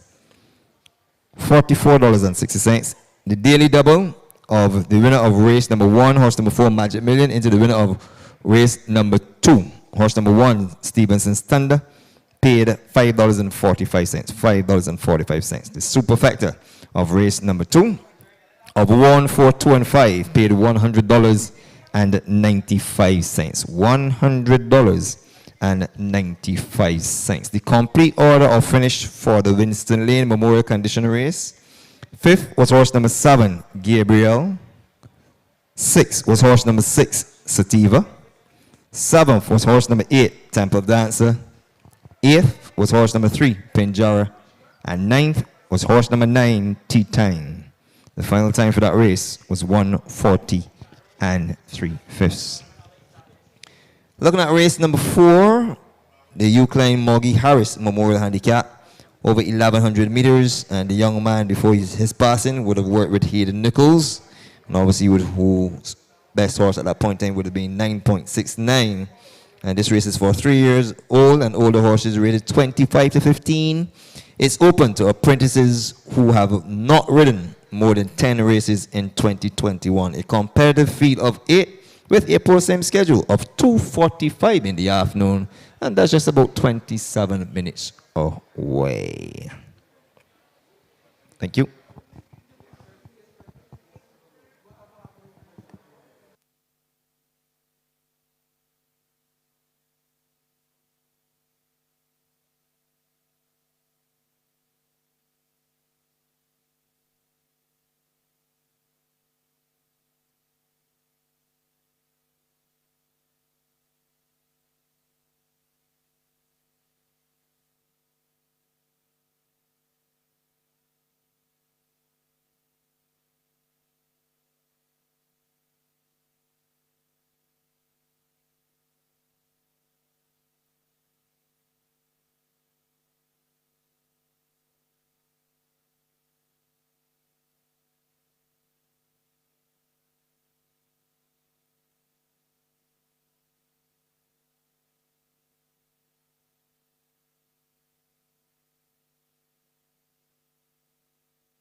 middle of the course is Marengo. In between horses is Nasty Critter, Defiant David, and along the rails is Junipero Avenue. Then comes Honey Jazz, 17 million US. Then comes Undisputed.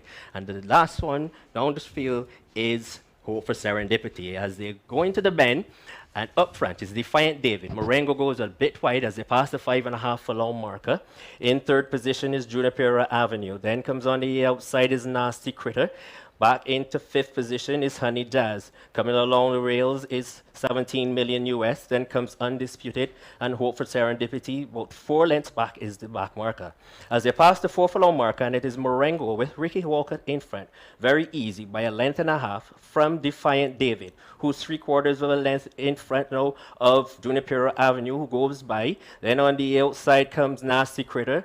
Hope, then along the rails is Honey Jazz, then comes Undisputed. 17 million US is going the wrong direction, and Hope for Serendipity is your back marker. As they race with just about 400 meters to go, and it is Marengo in front. Between horses is Junipero Avenue. Undisputed just goes on by and picks it up as they turn for home, and it is Undisputed in front. Nasty Critter is coming with a run on the outside. 17 million US appears on the outside as they come down the stretch, and Ray Williams is asking Undisputed to go on a win, and he will do it. Undisputed wins it easily. Nasty Critter runs nicely to second. Then came 17 million US, who made a recovery.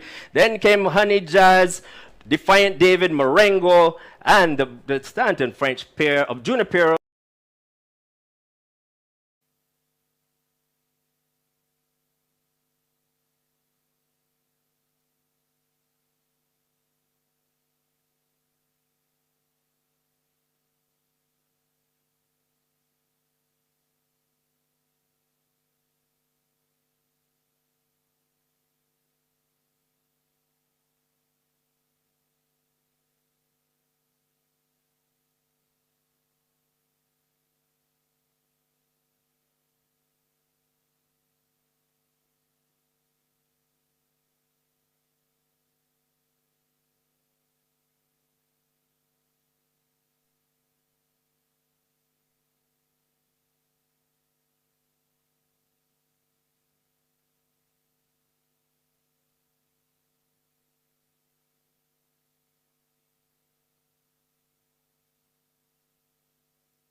The Yukine Moggy Harris Memorial Handicap.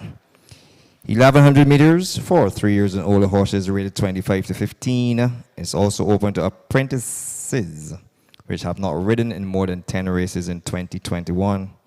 And it really makes it a very interesting event. Number 1 is Little But Lucky. This is the property of Adam Dean. They have hired Shaquille Bellamy for this encounter, and trainer Richard Dean will give him the instructions, and they go to post with 129 pounds, and the equipment to be used is a tongue tie. Number 2 is how we like this name. John D. Chandler is the owner of the trainer. He will give all the instructions to Janelle Holder, who will ride at 130 pounds. Number 3 is Guess Again. Good to see Rashawn Mears back in the irons. He will tack up at 121 pounds. Guess Again rears blinkers and a tongue tie for trainer Ramel Perkins Lovell. And Mark Goodrich will combine with Lovell for the instructions to the young man. The Awesome Fox is horse number 4, the property of Sunset Farms.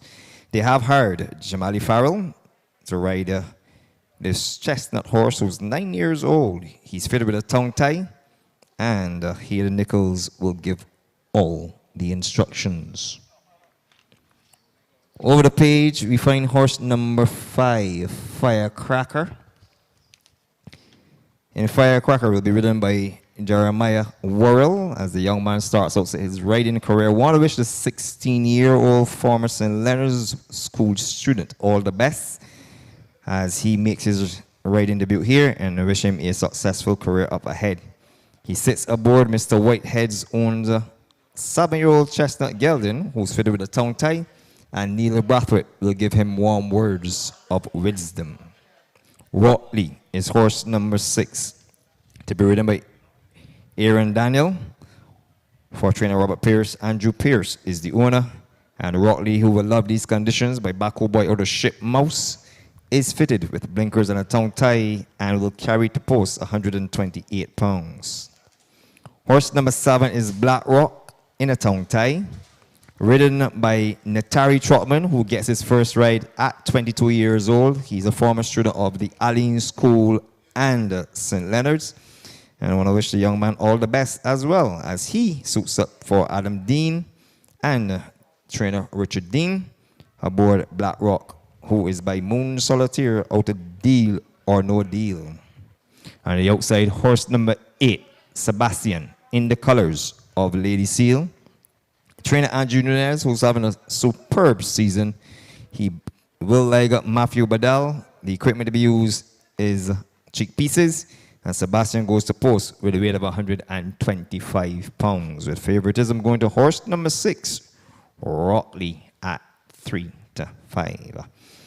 That's the field for the afternoon's 4th event. And as I said, it's a very interesting event, especially given the fact these jockeys are without 10 rides this season. So could be some nervous moments for at least 2 of them. It should be. For the others, it's a joyful occasion. And we'll all hope that they all come back in and get back in safe. This race offers priority forecast and a trifecta. It's also a superfecta event. And my winner is going to come from horse number 8, Sebastian. I'm simply going on the experience of the rider, not necessarily the horse's form, because Sebastian's form has been a little bit, well, the last 3 effort has been good enough. 2nd, 5th, and 3rd. And one believed that he really should have won at least one of those races. And he drops down to the outside, having drawn one last occasion over 1,570 meters with Rashid Hughes. And he gets one of the more experienced apprentices here in Matthew Badal, who, to my recollection, has 3 victories aboard Trojan from the Springhead stable. So I'm going with the experience here of the riders and not necessarily the horse's worth.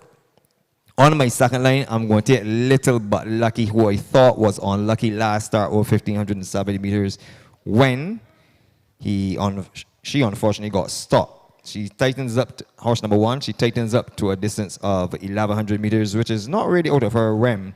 And by John Brandon Savannah, who should love these conditions. And Shaquille Bellamy, he is long overdue a trip to the winner's enclosure again. And we will expect him to do his best here on the inside. Drawn 1 is get out, get up, and go. And he tacks up for owner Adam Dean and trainer Richard Dean. On my third line, I'm going to take horse number 6, Rotley. Well, Aaron in these days, Aaron in my day, back in the time when Barbara was born, which is the early 40s. He talks up here, and these is his conditions, really, truly. And one expects that Rotley will come flying in these conditions listed as soft, and it falls on my third line. To complete my 4, I'm going to take horse number 4, The Awesome Fox. Now, again, similar to Matthew Badal, who has gotten 3 victories from Trojan. Jamali has gotten 3 victories in his career, and all 3 has come from Kitty Cat. So I'm going for the experience here on the youthful side, and I'm going to take horse number 4, The Awesome Fox, on my 4th line. So I'm going 8, 1, 6, and 4 in the afternoon's 4th race. Good luck. It's a Euclid Moggy Harris Memorial Handicap, and he would have groomed horses for none other than Hayden Nichols, so it would be fitting that Hayden Nichols can win this race with horse number 4, The Awesome Fox. But it's on paper, it's a wish in my heart for the connections, but the jocks will have the final say in this event. We are just about 9 minutes away from post time for the afternoon's 4th race, so let me wish you good luck. Now, I can dive into some payments for the afternoon's third event, which was won by horse number 5, Undisputed. And under Ray Williams, horse number 5, paid $2.25 to win and return 105 to place. 225 and 105 on horse number 5, Undisputed. For running second, horse number 6, Nasty Critter, returned $3.35, $3.35. Third was horse number 3. And number 3 in that event was none other than 17 million US, who returned $2.75. $2.75. The exacta of 5 and 6 returned $173.45. $173.45. If you had a trifecta of 5, 6, and 3, you are entitled to collect $634.65, $634.65. So what a payment for this event. And the superfecta, I dare say, was not one. There's a carryover of some $932.50. There's a superfecta carryover of $932.50 from race number 3. Let me give you the complete order of finish. Fourth in that race was horse number 2, Defiant David. Fifth was horse number 8, Honey Jazz. Sixth was horse number 7, Marengo. Seventh was horse number 1, Juniper Avenue. And eighth and last was horse number 4, Hope for Serendipity. Well, that's the information I have for you. I want to take this opportunity and say I have some information for you worth or worthy of over $17 million worth. So I'm going to drop the information for you now. And it is as follows. For those of you who followed the exploits of the Barbadian horsemen abroad, in North America especially, as you all may be very well aware, trainer Safi Joseph, he just won his 5th title at Gulfstream Park when he won the spring summer meet with 71 wins. And congratulations to Safi on that wonderful achievement of being crowned a 5th-time champion up in Gulfstream. Well, his stock has grown assiduously over the years. He now has approximately over 200 horses in his care, and he has employed the services of none other than Adam Dean, who will leave these shores on Monday. He will leave these shores on Monday to head out to Gulfstream, where he will be apprenticing as the assistant trainer to Safi Joseph. So, big congratulations. It's a massive step for the 29-year-old Adam Dean, and we want to extend our congratulations to Adam. It's a tremendous achievement for the 29-year-old to be jetting off on Monday. He goes off to Gulfstream Park, where he will understudy for Barbados champion trainer in America, Safi Joseph Jr. So he's passing the baton on. It's a grand opportunity, and I'm sure it's an opportunity he will grab with both hands. So congratulations to owner Adam Dean, who himself made his presence felt as a trainer, winning several races here. And then he doubled up as owner. So congratulations to the young man. And I also want to say a big thank you to Safi Joseph for extending the opportunity for yet another Barbadian to shine abroad. So congratulations to all concerned, and we give Adam a big hand and wish him all the best. I'm sure he'll be sorely missed by his dad, Richard Dean, and his granny, Ann Dean, who's very much present as races as she always is. And I don't think that there are more people, there are any two family members who will be more happier than Ann Dean and, of course, Richard Dean, who's going to sorely miss Adam. If you see Adam, you see Richard. If you see Richard, you see Adam. So somebody will have to see Richard know that Adam is gone.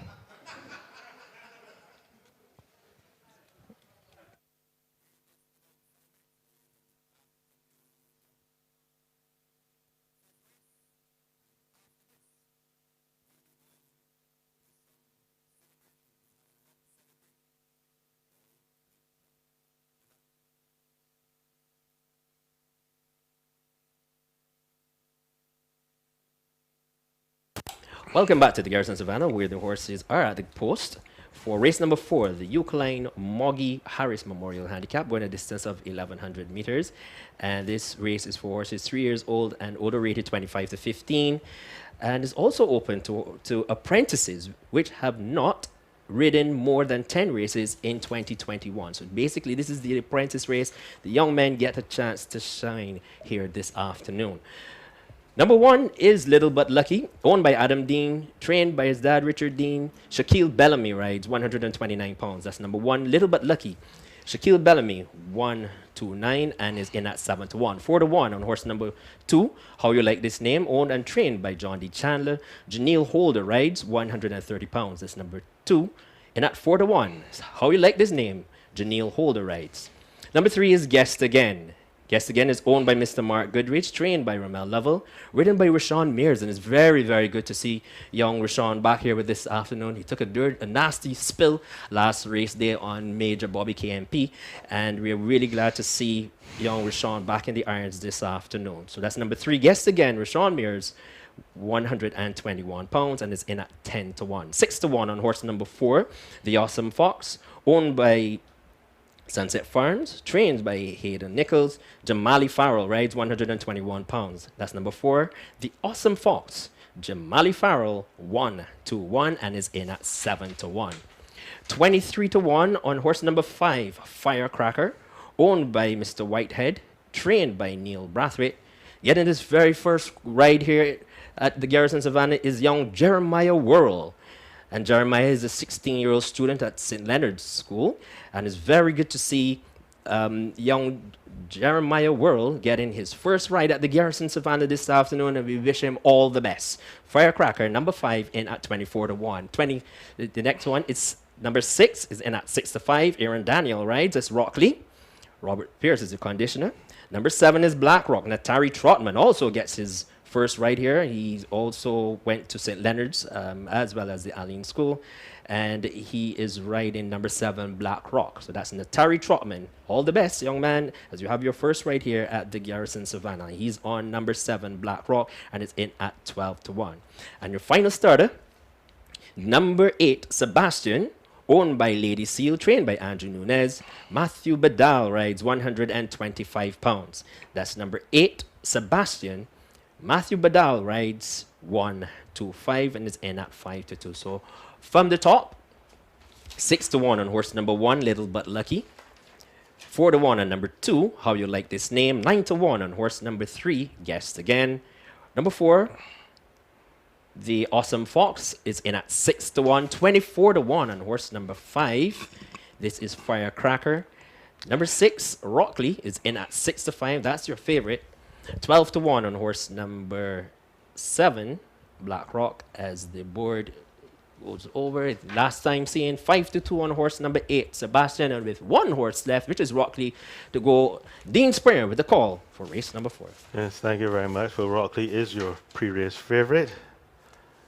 Favorites have won all 3 races so far today. If that means anything to the punters.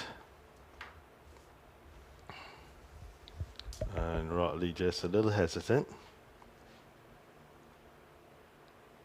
Now they're standing patiently, awaiting the favorite, who joins the lineup. They're all in. Racing, and Little But Lucky broke very sharply on the inside, but Guest Again goes hustling by to pick it up. So it's Guest Again who leads now from the Awesome Fox. Down the inside, Little But Lucky just passed now by Sebastian. Then How You Like This Name, Black Rock is next. Firecracker and Rockley is the back marker. As they're around the far turn, and it's Guest Again who's the leader from the Awesome Fox and Sebastian. Then there's Little But Lucky. Black Rock, the stablemate, runs next. Rockley is going to start to improve. Down the inside, Firecracker. And How You Like This Name is beating for early speed. The opening quarter, 24-2. They begin their run downhill towards the quarter pole. And it's Guest Again being pressed all the way by Sebastian. The favorite Rockley rounding up on the outside. Little bit lucky, hanging around on the inside as well. The Austin Fox is the next one through. And there are no more turns. And Guest again is the one they'll have to catch. It's Guest again in front by a length and a half on the outside. Here's Little Bit Lucky with her effort. It's Guest again from Little Bit Lucky. Guest again under her right. Little Bit Lucky trying desperately, but she's not going to get there. Guest again. Little Bit Lucky doing desperate surge. Very close, but Guest again may just have held on from Little Bit Lucky. Rockley was third. Rounding out the top four was Sebastian. The winner finishing 109 and 2. In a moment, recap for you.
Yes, and welcome back to the Garrison Savannah, where Guest again is being led in by trainer Ramel Level, owner Mark Goodridge, and the winning rider recording his first win here at the Garrison, Sean Mears, and congratulations to this young man. You know, racing is a sport of ups and downs. Last race day, he got the real down when he fell from. But the horse threw him off, really. Well, when Major Bobby Kemp, he jumped the outside rail and dropped the young man, and he comes back now couple of weeks later and records his first win. Congratulations to him. Well done, young man, and we look forward to seeing you doing this a lot more often. And second past the post was horse number 1, Little But Lucky, and she was partnered by Shaquille Bellamy, as we call him, Crazy. You know, I know you will like this young man. And I do. And see how he's riding. He's riding. He rides well. And I'll tell you what, the funny thing about it. Richard Dean called me last week. Said he was trying to get hold of him, and if I could get hold of him, his number wasn't working. So I actually went by his house. I told him, look, Richard wants you to ride Little But Lucky. Nice. He said, sure, it's a ride. Yeah. I'll ride anything with hair on it. And I know. I mean, he was nearly went down by maybe a half a length or so, but this one finished second. Third was horse number 6, and that was Rockley. Rockley. This was your pre-race favorite, and Daniel. And this young man is also one that just shows also that opportunities are what are needed. He looks very polished on a horse, and he looks very good in his saddle, and he managed to pilot that. Went to third, well finishing fourth was horse number 8, Sebastian, under Matthew Badal. And Badal has had a couple, has been around a bit. He's and also shows that he has some talent and just needs a little more opportunities. And I want to commend the Barbados Turf Club for framing an apprentice race like this. It would be nice if he can have more apprentice races for 7-pound claimers, not necessarily just for the ones that haven't ridden X amount of races, but 7-pound claimers in general, because these guys, I mean, they've not had 10 races for the year. And that means that shows how little opportunities they've had. And usually when they get a ride, some of them, it's a no-hoper. And I mean, like for example, young Mears, except for Ramel Lovell and Mark Goodrich giving him rides, there have been few. It's really good to see them. I mean, I know how it is, but they embrace there to show. Really but they're few and far between. I mean, yes, you got guys like Gaskin and Slade Jones who has a trainer or some sort of backing behind them. But there are a number of other guys that don't have that connection with any particular person, and perhaps they just need an opportunity. And once they get these opportunities, perhaps doors will open for them. Yes, I understand as an owner or a trainer, you want to have the best up. But I want people to always say, when you get horses down to a certain level, you could put an L on them and let the youngsters get out there and develop their talent. Because, you know, not everyone wants to take an unproven rider. However, unless someone gives them that opportunity, all they're going to do is sit down in the jocks room or come to races and stand up in the grandstand. And without that, you know, they're never going to learn their craft. They're never going to hone their craft. As I always tell people, I know here it comes, the bucket of water and a good dosing. Who's the first one out there with it? None other than Rashid Hughes, the champion jockey. And it's always good to see a young man get that bottle bath. And I'm sure there are guys like Slade Jones, Bellamy, and the others. They're only a ride away from that happening. Young Daniel, Trotman, all of them, I think their day will come. It's just about getting the chance to ride competitive horses day in, day out. So the race has been declared official. 3, 1, 6, and 8. Where the winner for race number 4 was Guest Again, owned by Mark Goodrich, trained by Ramel Lovell, Rashawn Mears, 121 pounds. Second, horse number 1, Little But Lucky, owned by Adam Dean, trained by Richard Dean. Shaquille Bellamy rode 129 pounds. Third was horse number 6, that's Rockley, owned by Andrew Pierce, trained by Robert Pierce, 128 pounds. And fourth was horse number 8, Sebastian, owned by Lady Seal, trained by Andrew Nunez, Matthew Badal, 125 pounds. They did the opening quarter in 25 and 2, the half in 50 and 4, and they stopped the clock in 1:09 and 2/5. We're moving on to race number 5, the Romario Hoggy Allen Memorial Condition race. It's going the distance of 1570 meters, and this is a race for horses 3 years old and older, rated 50 to 32. And it's also open to horses 3 years old and older, rated 31 and below. We have one non-starter in number 7, Heroic Adventure. So number 7, Heroic Adventure, stays indoors. Those facing the starter are as follows. Number 1 is Storm Force, owned by Sir David Seal, trained by Stephen Bino. Rashad Knight, ride 121 pounds. That's number 1. Storm Force, Rashad Knight, 1-1. Yes, number 2 is Super Heights, and this one is owned by Messrs. Kakeem Brown and Peter Namey, conditioned by Victor Chima, and Enrico Prescott gets the leg up with 124 pounds. Number 2, Super Heights, Enrico Prescott rides 1-4. Number 3 is Brighton Star, owned by Dr. Juliet Skinner and Mrs. Angela Simpson, trained by Jonathan Simpson. Slade Jones rides 125 pounds. That's number 3, Brighton Star. Slade Jones, 1-5, and Brighton Star will wear a tongue tie.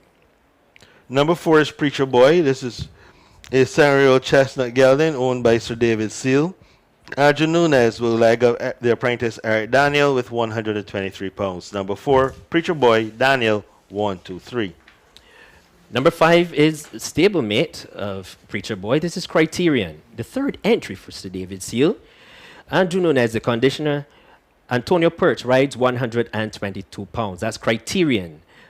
Antonio Perch, 122. Robbie Pierce will leg up Jarrell Beckles on number 6, Ruth, for Owners Round Table Stud Farm. Ruth is down to take 120 pounds. The post, number 6, Ruth Beckles rides 120. Number 8 is Peruvian, owned by A&A Racing, trained by Richard Dean. Delano Lopez rides 123 pounds. That's number 8 in a nasal dilator. This Peruvian, Delano Lopez, 1, 2, 3. And moving on to horse number 9, Time After Time, owned by Legends of Racing. And Rashid Hughes has the leg up at 128 pounds. And the trainer on the program is Elizabeth Dean at CM. Number 9, Time After Time, Hughes, 128. Number 10 is Social Circle, owned by Melrose Racing, trained by Ramel Lovell. Af Reward rides 125 pounds. That's number 10, Social Circle. Af Reward, 125. And rounding out the field is Mr. Stephen Kelman's Mario Roar. The young apprentice to Sean Gaskin will be aboard for trainer Hayden Nichols, the weight 127 pounds. Number 11, Maria Roar, Gaskin rides 127. So that's the field for the next race on the day's card. Race number 5, the Romero Hoggy Ali Memorial Condition Race. However, before we close off, you'll ask to see the replay of the previous run race.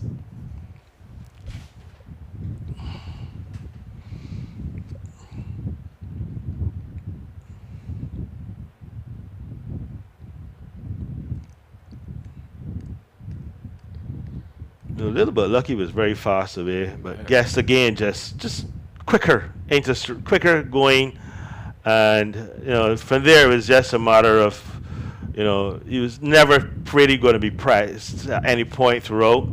The Awesome Fox is sitting close. Sebastian is caught a little wide, little bit lucky. Saves ground along the inside. Rockley is caught a bit wide as well. Black Rock is in the middle of the track. Well, the others, how you like this name, Firecracker, already getting some right-handed encouragement to try to get into this one.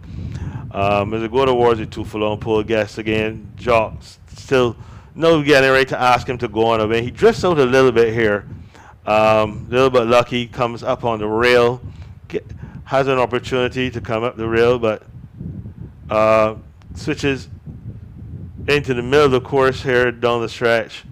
But by that time, Mears is just hands and healing on Gaskin. He looks around, he sees a little bit lucky coming, picks up the whip right-handed, and the finish line seems to come just in time as he holds on to win for a little bit lucky, while Rockley, the favorite, came rumbling home late, but just never threatened the first 2. Well, until a few minutes before post time, we'll ask you to join us then. And we'll be getting ready for race number 5, the Romario Hoggy Ali Memorial Condition Race.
We're just about 12 minutes away from the afternoon's fifth race, which happens to be the Romario Hoggy Aline Memorial Condition Race. 1,570 meters for 3 years and older horses, rated 50 to 32. By extension, is open to those rated 31 and below. Of course, Hoggy with his very first winner being Johnny Sadboy. It was last winner, the Milkmaid.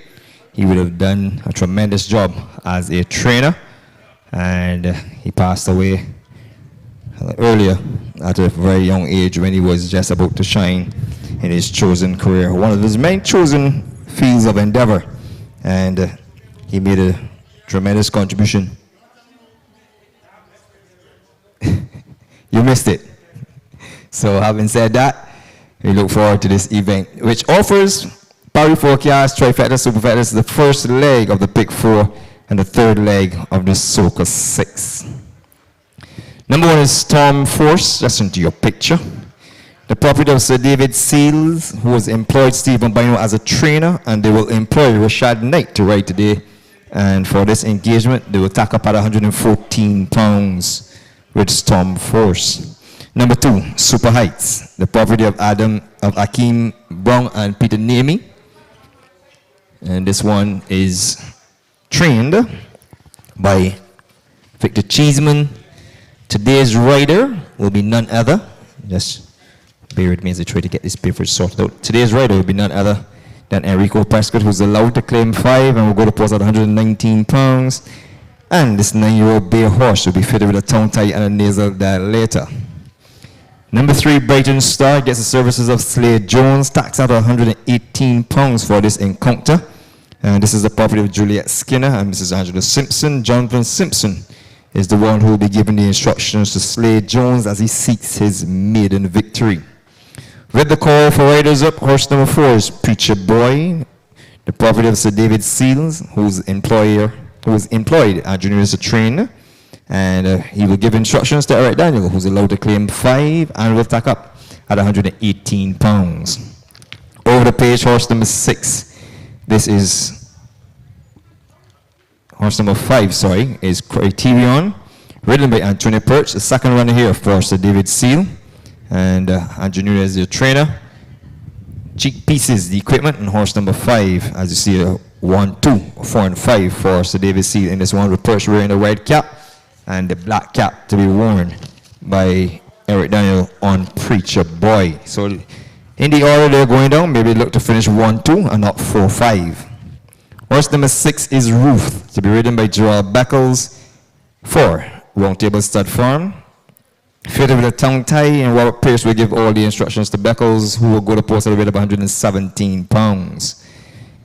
Now we're leaving the parade ring. We can pick up horse number 10, Social Circle, just come into your picture, to be ridden by Afri Ward. Now Rose Racings are the owners of this 4-year-old bay colt. Rommel Perkins Lover, just successful last race, will give all the instructions to Afri, and they will tack up with 125 pounds for this encounter. We're going to come back and pick up horse number 8, Peruvian. And in your picture, owned by A&A Racing, trained by Richard Dean, ridden by Delano Lopez, and the final weight is 121 pounds. Number 9, Time After Time, racing in the cause of Legends Racing, now trained by Liz Dean. So the Iron Lady of training in Barbados is back, and she will be hoping to come back with a bang as she gives all the instructions to champion jockey Rashid Hughes, who climbs the board for this encounter. And Time After Time is fitted with a tongue tie and a nasal dilator. And at the outside we can get horse number 11, Mari Oro, won by Stephen Kelman, trained by Hayden Nichols, ridden by Deshaun Gaskin, already a winner on the card. And Mari Oro, who will love these conditions, is fitted with a tongue tie, will claim 7, and will go to post with a weight of 120 pounds. That's the field for the afternoon's Pick 4 race. And I said this race offers Private Forecast, Superfecta, Trifecta, Superfecta, and it's a Pick 4 event and the third leg of the Soca 6. My winner is going to come from horse number 9, Time After Time.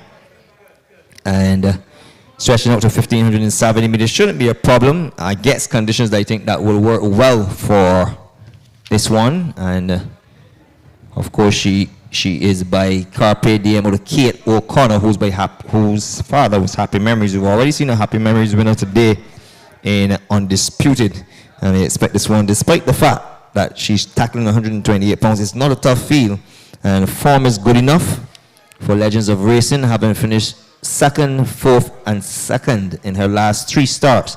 And Rashid Hughes at race 5 is without a win, and this is fairly unusual on any given Saturday here at the Garrison, so I'm sure he'll look to rectify that problem immediately for trainer Liz Dean. That's my winner, horse number 9, time after time. I'm taking Maori Oro, horse number 11, on my second line. Just looking to see the odds on the board. 92, no surprise there. The young man has been in tremendous form, young Deshaun Gaskin.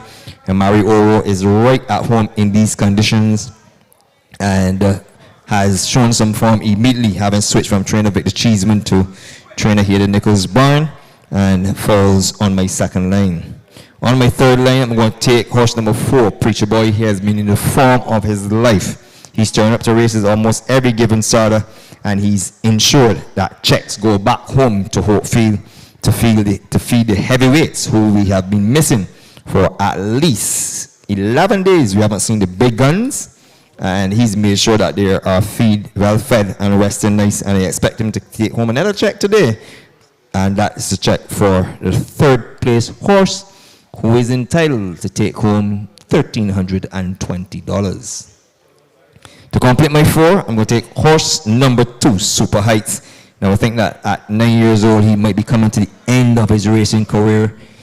He's been tossed about 1,000 meters, 5.5, 9 furlongs, and now he's going 1,570 meters. So he's turned up to every song and dance, and his last 5 efforts has resulted in a 3rd, 9th, 5th.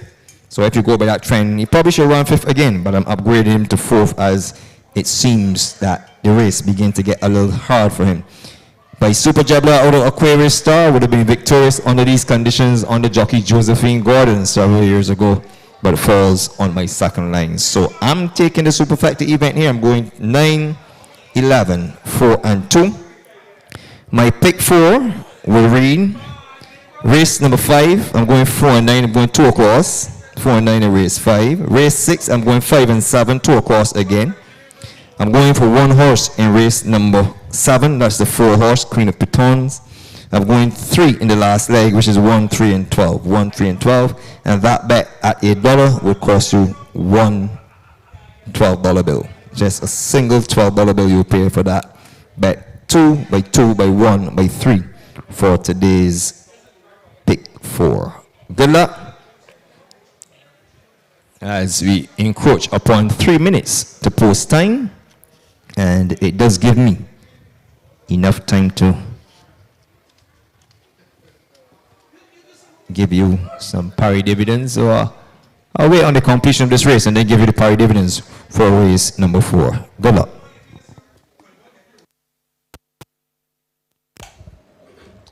Well, the horses are done at the start for race number 5, the Mario Hoggy Ali Memorial Condition Race. We'll start with the pre-race favorite here, which is number 8. And this is Peruvian in at 7-2. He was second his last start behind Phil Moores. And prior to that, he had a 3rd behind Undisputed. So there is some recent form to suggest he can handle this bunch. He's a 6-year-old bay horse by Toby's Dream out of Fernandina by 40 Mile.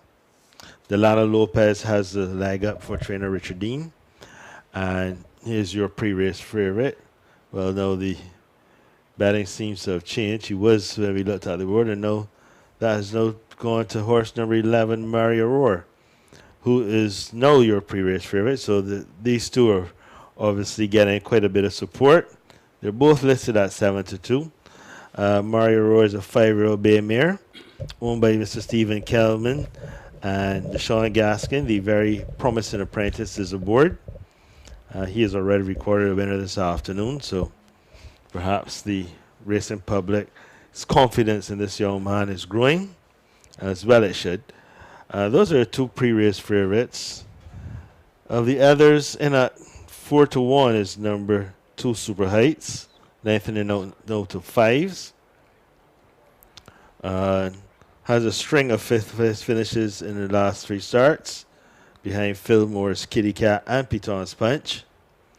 And this 9-year-old is partnered by Enrico Prescott, the trainer Victor Cheeseman.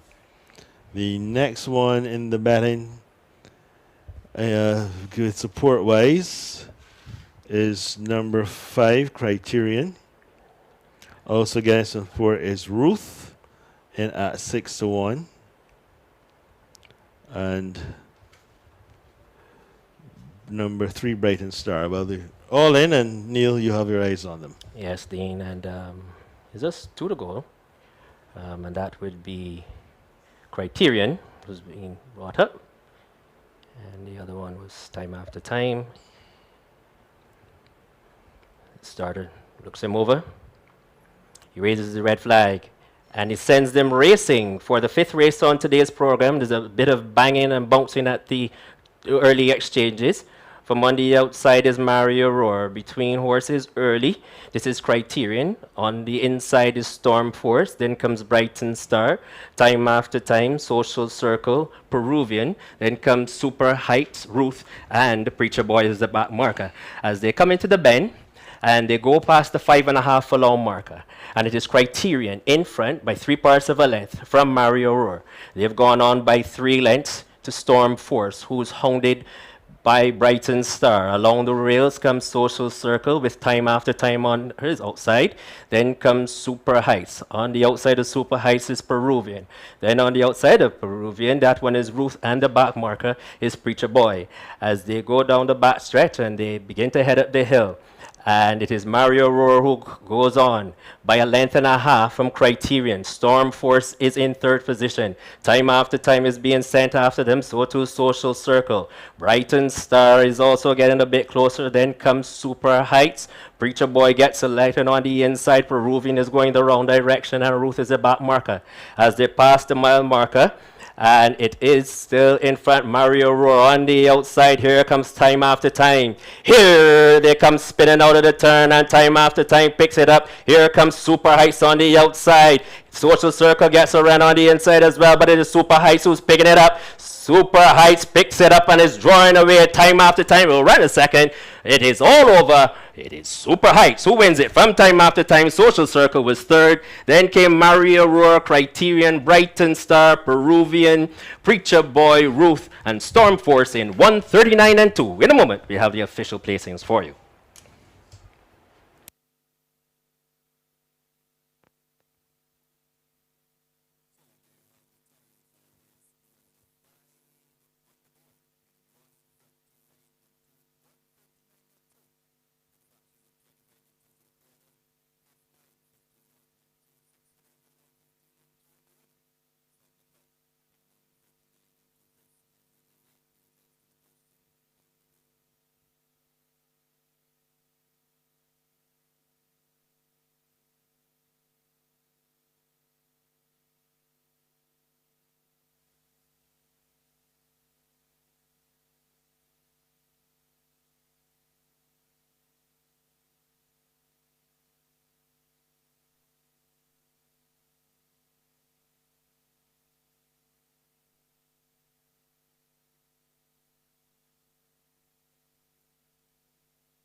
The results on the board shows 2, 9, 10, and 11. 2, 9, 10, and 11. The winner, horse number 2, Super Heights.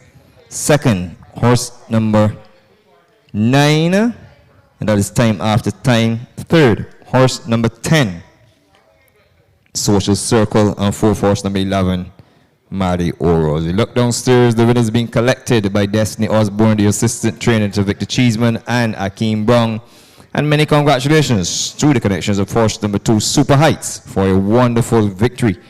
The young jockey Enrico Prescott is up. This is his second winner, and it's a belated birthday greetings to Enrico Prescott, who would have celebrated his birthday yesterday. So he helps himself with a birthday double, and he sweeps the double in races 1 and 5. As I said, Super Heights is a 9-year-old bay horse by Super Jabla out of Aquarius Star, owned by Akeem Brown and Peter Navy, trained by Victor Cheeseman. Enrico Prescott was aboard at 119 pounds. Second was horse number 9, Time After Time. And this is the property of Legends of Racing, trained by Liz Dean, ridden by Rashid Hughes, took along 128 pounds. And this is a 5-year-old bay mare by Carpe Diem of Kate O'Connor. Third, horse number 10, Social Circle, coming from down in the pack. This is a 4-year-old bay colt by Jeanette out of Full Circle, owned by Melrose Racing, trained by Rommel Perkins Lovell, ridden by Afri Ward, took 125 pounds. And fourth was horse number 11, Maddie Oro, attempted to make call when taking on Criterion for the lead. This 5-year-old bay mare by Moon Solitaire out of Border Secret hits the board in 4th position for jockey Deshaun Gaskin, owner Mr. Stephen Kelman, and trainer Hayden Nichols. 2, 9, 10, and 11 in a time of 1:39 and 2/5. Of course, all that information is unofficial. And we now look forward to the afternoon's 6th race, which will be... Welcome back to the Garrison Savannah, where we've seen the lead-in of the winner of race number 5, which is Super Heights, owned by Messrs. Akeem Brown and Peter Namey, trained by Victor Cheeseman. Enrico Prescott rode there at 119 pounds was the final weight. Dean, that was a really good run by Super Heights. Yeah, I'm pretty sure the connections are all happy. I'm pretty convinced that my good partner, Peter Namey, up there in Fort Lauderdale, would be beating and riding as he's been known to do with me. There's a good joke between us.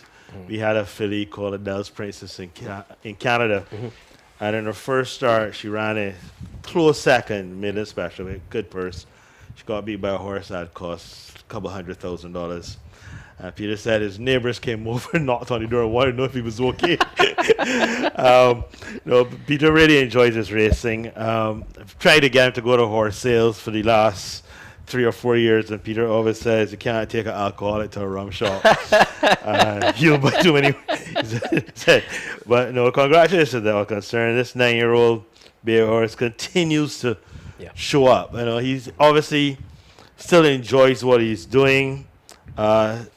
Obviously, soundness doesn't seem to be a big issue, and he is a multiple winner, and he wins for different. He'll win for different riders, you know, and he's definitely a good, solid campaigner. And what an interesting ride by Enrico Prescott. As we say, happy birthday to him, a belated happy birthday. This is the second win on the day, and he ran a much clever race. Second pass of post was horse number 9. So, and this was time after time. Under Rashid Hughes, who seems to be having a day of seconditis. This is what, his third or fourth second for the day? Third second.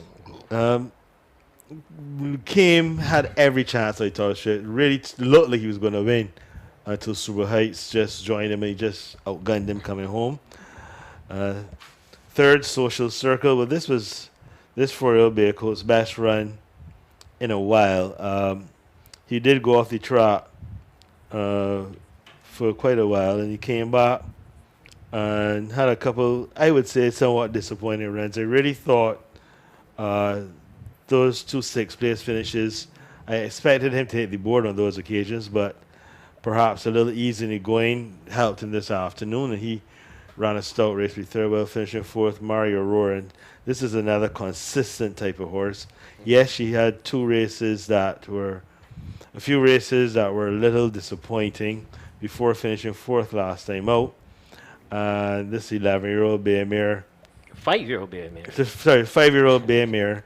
Number 11, I should say. Ran on. I mean, she's young Gaskin.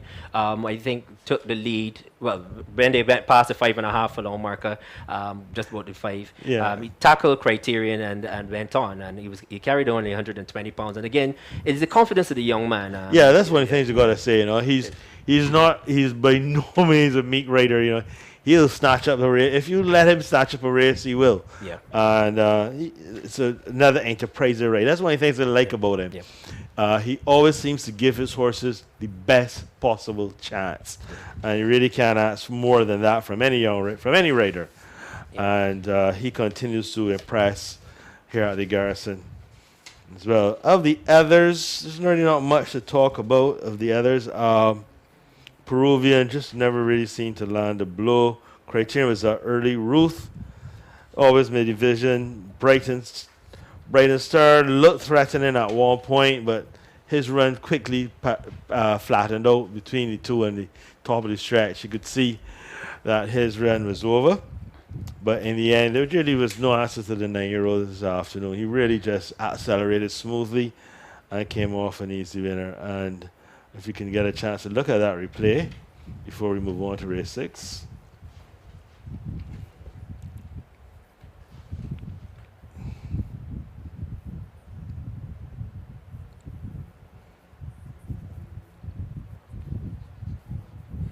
And they got out. They were a little bounce in there. See Criterion gets out. Coming from on the outside was Mario Roar. And Storm Force was along the rails. Super Heights is towards mid-division. Joined by Peruvian. And Peruvian are together. Ruth is towards the back end of the field.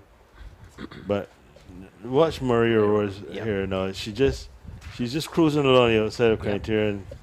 Young Deshaun Gaskin says, "Okay, let's go pick it up." And 5 furlongs, and he just went on. He just picked it up. He's not really asked her to go much. It's not like he's riding her to get there, but she takes him there to the lead, and then going up through the hill, she just cruises through the hill, and she really looks at this point, you'll be hard pressed, but you can watch time after time, just cruising up, making big moves.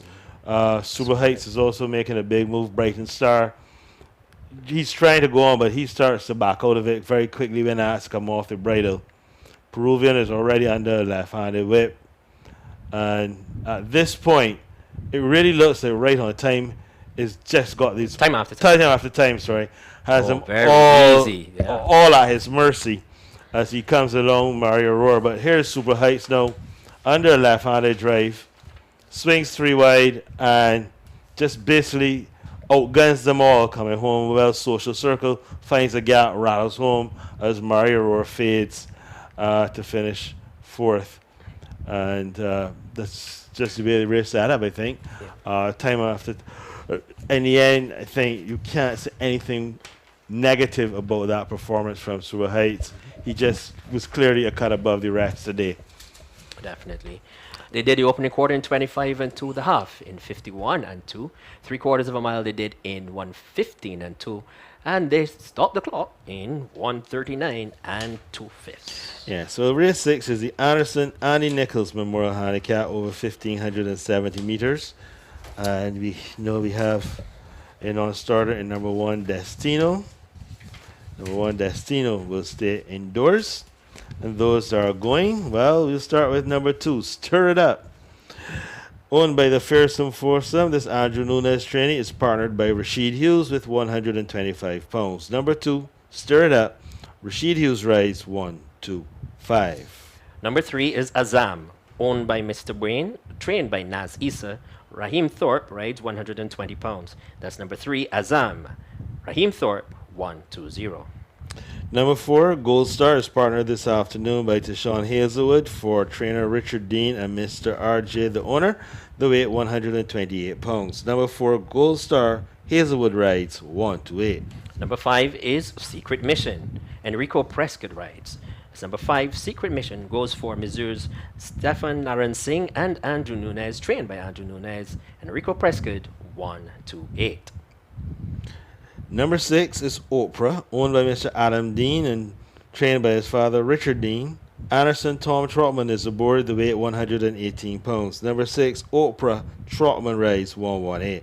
Oberoi is horse number 7, owned by Melrose Racing, trained by Robert Pierce. Eric Daniel rides 126 pounds. That's Oberoi in blinkers and a tongue tie, owned by Melrose Racing. Eric Daniel 1 to 6. Deshaun Gaskin gets the leg up once again on horse number 8, Scarface, for mistaken identity and trainer Hayden Nichols. Scarface takes 110 pounds to post. Number 8, Scarface, Gaskin rides 110.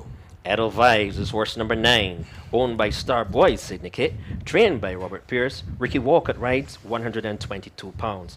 That's Edelweiss in a tongue tied. Ricky Walcott 1 to 2. Number 10 is Right on Time. Slade Jones has the assignment for trainer Richard Dean and owner Mr. Stephen Jardine. The weight 124 pounds. Number 10, Right on Time. Slade Jones 124. Visionary is horse number 11, owned by Mr. Mark Goodrich. Romel Lovell is the conditioner. Prevan Badri rides 123 pounds. That's Visionary in a visor and a tongue tied. Prevan Badri rides 123 pounds. Titans Racing is represented by horse number 12, Tiger's Nest. Lester Edwards has the assignment, the weight 128 pounds. Number 12, Tiger's Nest, Edwards 128. So that's the field for race number 6, the Anderson Andy Nichols Memorial Handicap over 1,570 meters. I will ask you to join us just before post time.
And we're 17 minutes away from the afternoon's sixth race, which happens to be the Anderson Andy Nichols Memorial Handicap.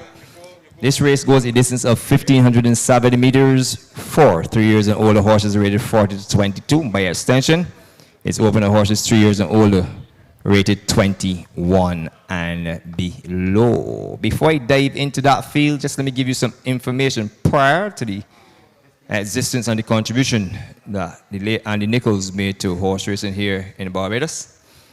And he won the 1992 and 2003 Barbados Guineas with Perfect Bird and Kandahar. And he also sent out Sail On, who finished second to Ken the Moon in the 2011 Barbados Derby. Some of the other successors included Ballyhonor, Lord of Prospect, Diala, Khartoum, Devil's Candy, Docky Doyle, Rambling Rose, Brave Star, and Lavinia. And those are just some of the horses that Andy Nichols would have entrusted to race here at the Garrison and had tremendous success. And I want to say a big thank you to his longtime friend and partner in Philip Mosley, who would have provided me with this valuable information, always readily available to lend a helping hand to his loved sports that he's given almost his life to. And I'm sure that he's glued in front of the television, or he is very much in tune with what is going on. So say a special good afternoon to former president of the Barbados Turf Club, Mr. Philip Mosley, and thank you for your wonderful contribution to this contribution with the hard work and dedication put out by none other than Andy Nichols, who we honor here with the staging of race number 6. Before I go into that, I can give you the pari dividends for race number 5. And race number 5 happens to be the won by horse number 2, Super Heights, who paid $5.80 to win, $2 to pay is $5.80, and $2 in horse number 2, Super Heights, for winning. For running second, horse number 9, time after time, paid $1.90, $1.90. Third was horse number 10, Social Circle, who paid $2.65, $2.65. The exacta of 2 and 9 returned $273.15, $273.15 for the 2-9 exacta. If you had a trifecta of 2, 9, and 10, you were entitled to collect $654.05. $654.05 if you had that trifecta, and quite a trifecta payment. And if you had a superfecta of 2, 9, 10, and 11, 11 being Mari Oro, you were entitled to collect $5,000. $5,000 for the superfecta of 2, 9, 10, and 11 in the afternoon's 5th race, which happened to be none other than the Romario Hoggy Allen Memorial Conditioner Race over 1,570 meters. The jocks have mounted their chargers for the afternoon's 6th race, and we are off for this event in honor of our dear friend Andy Nichols. And the starters are as follows. Number 2 is Stir It Up, Owned by Fearsome Foursome, trained by Andrew Nunez. Rhythm Rashid Hughes, 125 pounds, and this 5-year-old chestnut mare will wear a tongue tie. Number 3, Azam, owned by Mr. Brain, trained by Naz Issa. Rhythm by Raheem Thorpe, his first ride of the day. The young man is entitled to claim 7 and will go to post at 113 pounds on horse number 3, Azam. Gold Star, a winner this season, tacks up in the colors of Mr. RJ. Will race for trainer Richard Dean. Tashawn Hazelwood is on board, as he has been for the last 3 efforts, and is allowed to carry 121 pounds, having claimed 7. Let's pick up horse number 6. This is Oprah. Tibrilla Anderson Trotman, 118 pounds with a tongue tie. She's the property of Adam Dean, and this one is trained by Richard Dean. Moving back up, we're going to pick up horse number 5, and this is none other than Secret Mission, owned by Stefan Narayan Singh and Mr. Andrew Nunez. Andrew Nunez doubles up as the trainer. Enrico Prescott is aboard, seeks a treble on the afternoon's card, and will go to post at 123 pounds. Secret Mission is fitted with a tongue tie. Seeking a double on the exit from parade ring is horse number 11. This is the Grey Visionary, ridden by Pavan Badri, who was aboard for his last victory at odds of 7-1. Won by Mark Goodrich, who we've already seen in winners enclosure with Guess Again. Roman Perkins Double is your trainer, 123 pounds. A visor and a tongue tie is the equipment. Turning back, let's pick up horse number 7, Oberoi, and who also seeks a double. And Oberoi will be ridden by Eric Daniel for trainer Robert Pierce, who turns out this 7-year-old brown horse for Melrose Racing. Seeking a double also is horse number 8, Scarface, and Deshaun Gaskin also seeks a double on the card. This pair won last race day, the 25th of September, for Mistaken Identity, the owner, and Hayden Nichols is your trainer, 110 minus 7 plus, he puts up 12 pounds, 115 pounds on horse number 8, Scarface. Number 9, Edelweiss, just stepping into your picture, owned by Starboys Syndicate. Rhythm Ricky Walcott, 122 pounds with a tongue tie for trainer Robert Pierce. And number 10, Right on Time, just coming into your picture with the black and white, not racing because of Stephen Jardine, but actually racing because of Titans Racing. And this one is trained by Richard Dean. Rhythm by Slade Jones, who goes to post at 117 pounds with a tongue tie. And on the outside, horse number 12, Tiger Nest, has already gone down for actually that's Tiger Nest now coming to a picture, beg your pardon, short while ago. In the colours of Titans Racing. Lester Edwards aboard, 123 pounds with blinkers for trainer Richard Dean. And as I said, it's owned by Titans Racing. That's the fee for the afternoon's 6th race. This race offers Parry Forecast Trifecta. It's also a superfecta event.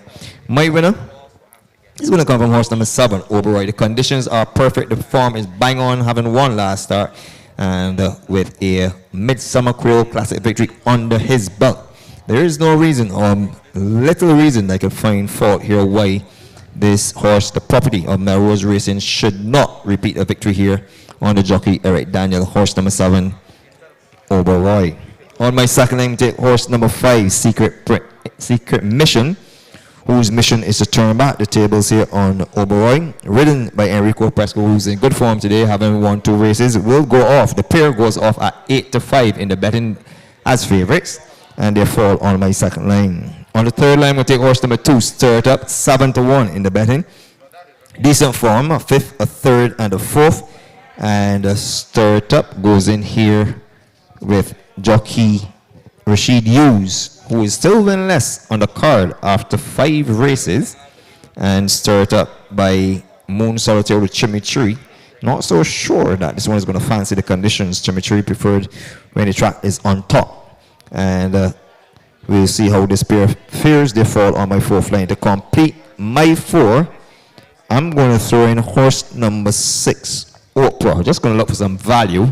And Oprah presently bought 17-1, just to ensure that the superfecta in this event brings about some good dividends here. So I'm going 7, 5, 2, and 6 in the afternoon's 6th race. The Anderson Andy Nichols Moral handicap 1,570 meters, and we're just about 9 minutes away from post time. Good luck, and join me for the afternoon's featured event, which comes a call in next.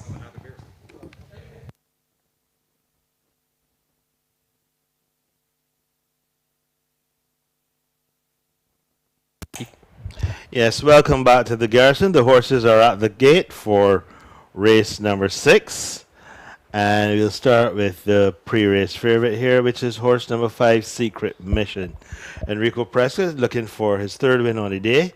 He's partnered this horse on the last 2 outings, finishing 2nd last time out, behind Oberoi, who isn't here as well this afternoon, under Eric Daniel, who was aboard for that win.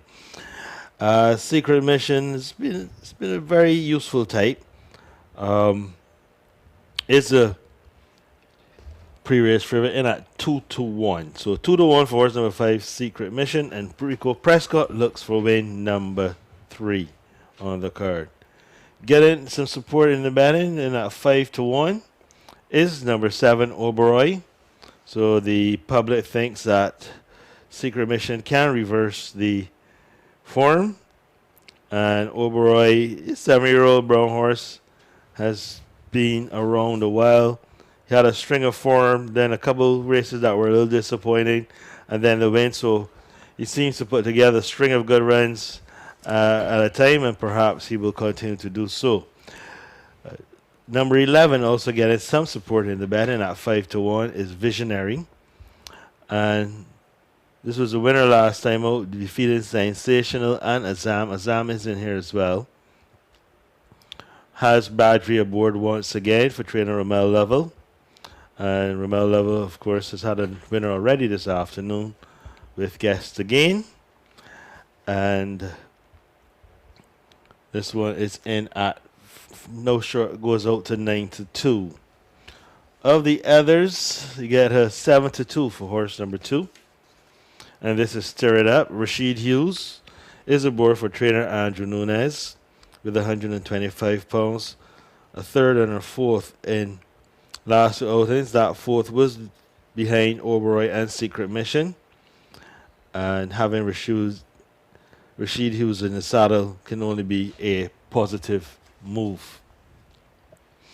Of the others, we get a couple of 8-1 and 9-1, a couple of 9-1s as well.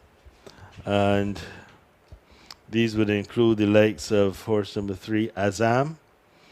And ran a very good race last time out, finishing 3rd behind Visionary. Has the apprentice Raheem Thorpe in the saddle. And this young man is quite capable of getting the job done. And if you're really looking for big odds, you'd have to go to the outside for 99-1 on number 12, Tiger's Nest, partnered by Lester Edwards, and it at 99-1. You can also get some good odds at 10-1 for horse number 8. This is Scarface. Was a winner last time out. Made all the running with Deshaun Gaskin, who's aboard once again. And I can tell you that it killed many of our pick sixes. Very quickly, the ticket was nothing more than garbage. And was a surprise winner. Comes in here again, not getting the kind of support one would have expected. But this young man has been riding very well. And you wouldn't be surprised if this one can score an upset. If I had to go for one that is not getting a lot of support in the betting, I would have to take a strong look at horse number 6, Oprah. Anderson Trotman is aboard, and Oprah was 4th last time out behind Visionary. And I think at 10-1, those odds are quite generous. 14-1, those odds are quite generous. 20-1 as well for horse number 4, Gold Star. Deshaun Hazelwood retains the ride, was 4th last time out behind Justin Easy and Right on Time. And that's another interesting one in here, Right on Time. Has some decent form.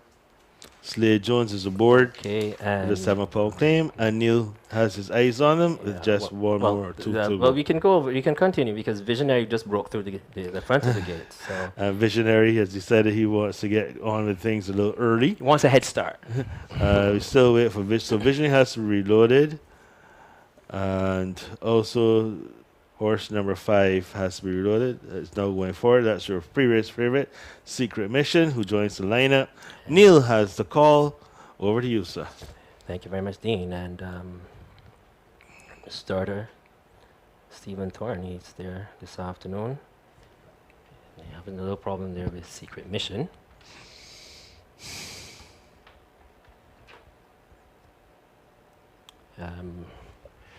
This is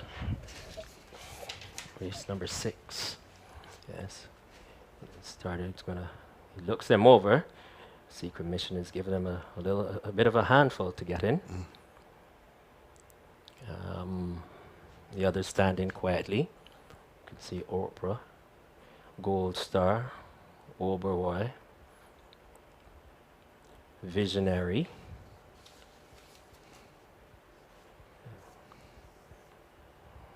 Azam, Stir It Up. Secret Mission is really giving them a little handful, give them a bit of a handful. And Visionary goes through the front again.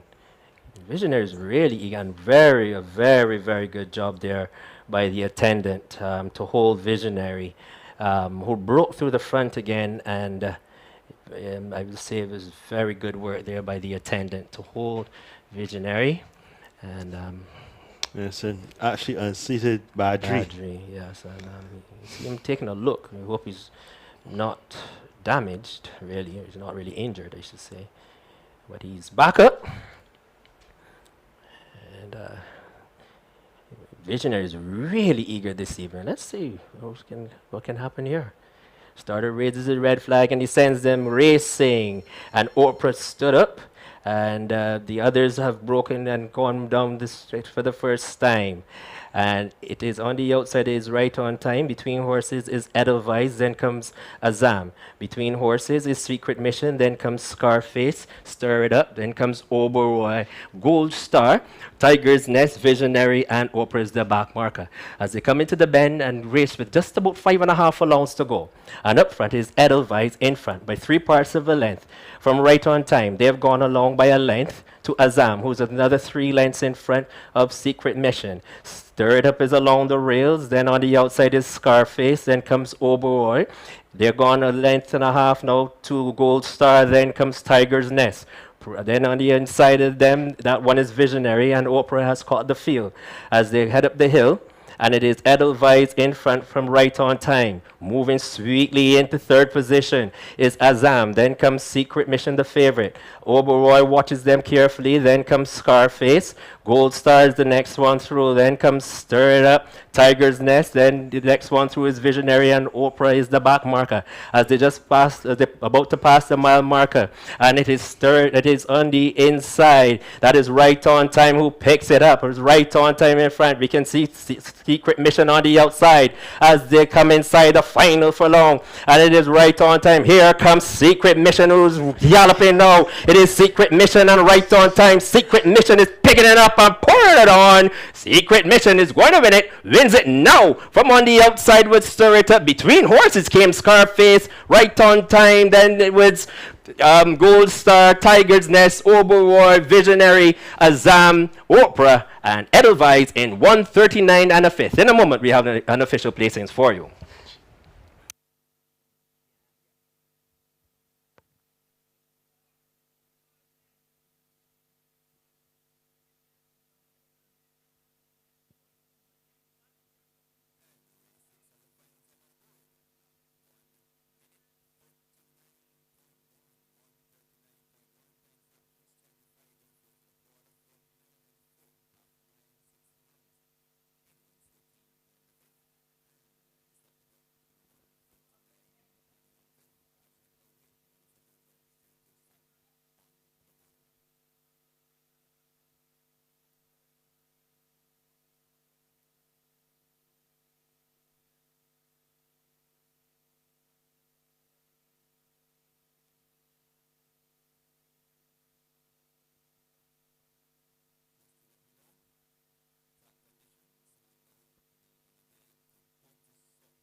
Yeah, welcome back. And trainer Andrew Nunes in the middle as he leads in a 1-2. And of course, he's joined by his beautiful wife, Natalia. I'm not going to call her by her first name because I don't want to be accosted. Anyway, congratulations to them. And let's talk about the winner here in horse number 5, Secret Mission. Another favorite, justifying his favoritism this afternoon. And Enrico Prescott. Win number 3. Gets 3 wins, so... He's really enjoying his birthday, eh? Enjoyed his birthday weekend. Second was horse number 2. And this is stirred up. Rashid Hughes gets his 4th second for the day. He's having one of those days. And finishing third was horse number 10. And this is right on time under Slade Jones. While finishing 4th was horse number 8, Scarface, under Deshaun Gaskin. And we were just talking about these 2 young men, you know. Deshaun has got 2 wins. Slade has had, I don't know how many seconds, thirds, and fourths right now, yet to find a winner. But he's not riding bad. There's no one that can say he's riding bad or that he's throwing away races. He's just not getting them. They're just for some reason unable to get a winner yet. But I'm sure it will come sooner rather than later. I mean, even when I was there saying, well, when they turn for home, I said, right on time has them. In my mind, so you see, yes, you're calling the race, but you're thinking, or this one is going to be. He kicked away. It looked like he was going to, just nothing. He kicked away so easily. Correct. And then half a furlong from home, right on time. That's right. I mean, literally. It reminded me, I was telling you earlier that I test drove one of the electric vehicles this week, and it has regenerative braking. You come off the gas, you accelerate, the car just kind of stops. You can almost actually drive without touching the brakes ever. Wow. And that is how fast right on time stopped there, but still held on to be third. And young man, Deshaun Gaskin, who's riding just about everything for Hayden Nichols now, was 4th on Scarface, who was a pretty good long odds and ran a creditable race. So 5, 2, 10, and 8. The opening quarter, 25 and 4, half mile, 49 and 4. So I think the track is starting to dry out a little bit. Yeah. 6 furlongs in 1:14 and 1, and the winner finished up in 1:39 and 1. So I think the track is drying out a little bit. But as you look at this race again, Edelweiss, he just went to the front early and stopped badly. Visionary, a disappointing run. Tiger's Nest really never landed a blow. Oprah, well, she lost her chances at the start. Yeah. She dwelt very badly. But to me, the disappointment in the race was number 7, Oberwar. And I think a lot of people had Oberwar to run a better race than he did this afternoon. After beating the same Secret Mission, Pretty Princess in the last start, albeit they went 1,800 meters. Yeah, I think, but 7.8 is not. It's not beyond him. No, it's not beyond him. But I think he also likes a race that's run a little more up tempo. Give him something to run at, and I just don't think he got that this afternoon. With the track conditions underfoot the way they are, the fractions being relatively slow, they probably didn't help his chances at all. Azam is the one that I thought would have ran better. Looked very threatening for a long time, but just didn't seem to pull out anything inside the final 2 furlongs for young Raheem Thorpe. Yeah. And I guess we'll take a look at the replay now and we'll see how it turned out. I mean, Visionary broke through the gates twice, and I thought that was a sign to say, I'm going to give these a bellyful today. Well, really perhaps, or maybe just got too excited, too hot, and that happens as well. You can run your race before the race. Yeah. But you can see Oprah just dwelt badly, and she spots the field about 9 lengths. And after that, I think she would have had to really be much better than these.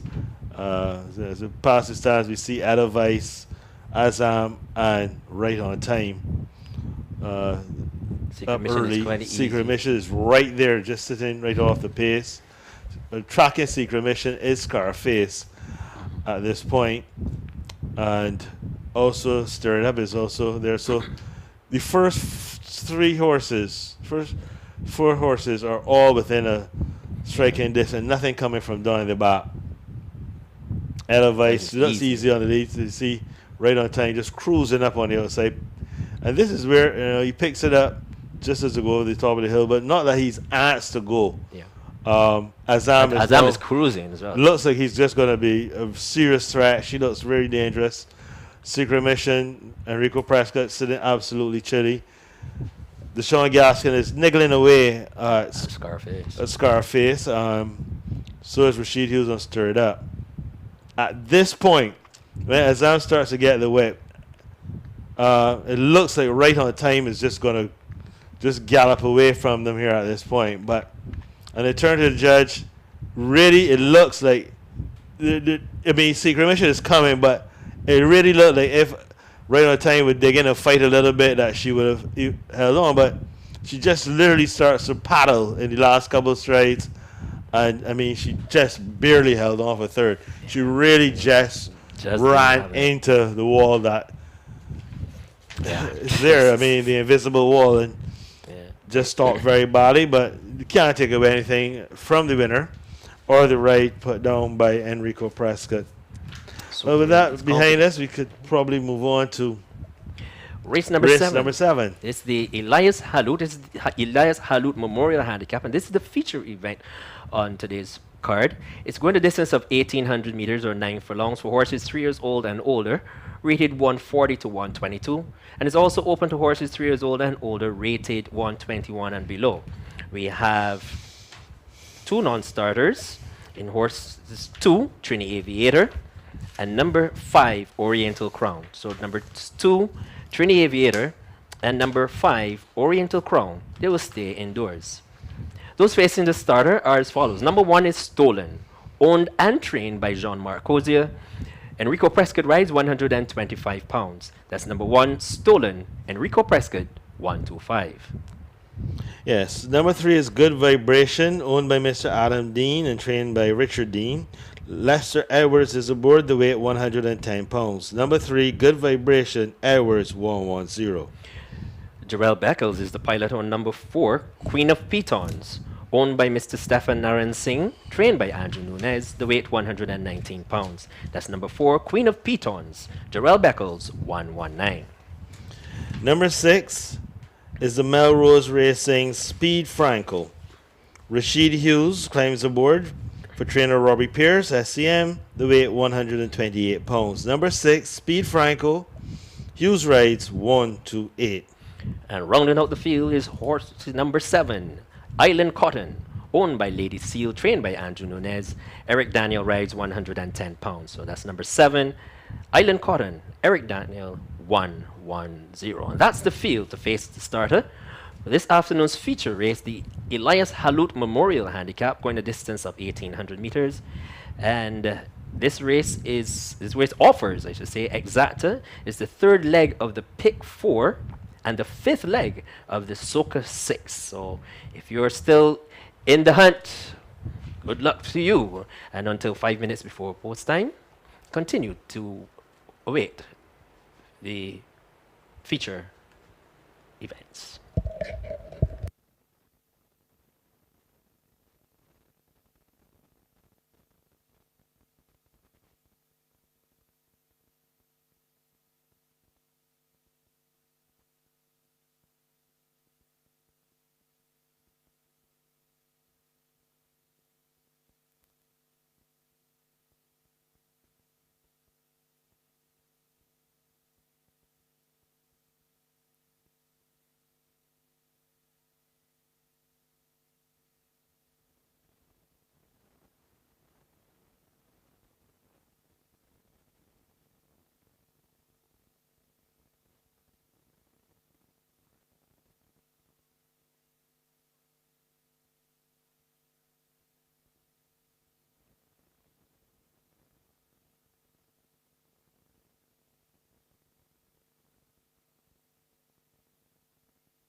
And we're approaching the 11-minute mark from the start of the afternoon's feature race, which runs in honor of the late Elias Halut.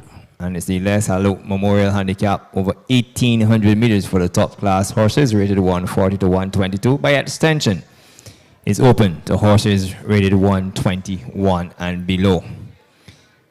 Elias Halut was a director of the Barbados Turf Club, and he has served horse racing tremendously well throughout the Southern and Caribbean. In his heyday, he would have distinguished himself at the Garrison Savannah, dominating with the likes of Apostle, whom he co-owned with Sir Charles Williams, and he went on to win the Barbados Derby and the Barbados Guineas in 2007. He also enjoyed success in the Midsummer Classic when his horses No Bajan, River Dancer, and he also had shares in the 2007 winner Hawaiian Tropic, whom he shared interest with Philip Mosley. Of note, several other winners that he would have produced at the Garrison include Peace Token, Dance Numerous, Pompasetta, and Adams Rascal. He really made his mark in Jamaica, the land of wood and water, at Caymanas Park, where he won several derbies, starting back in 1998 with Terremoto, who doubled up that year by crossing over to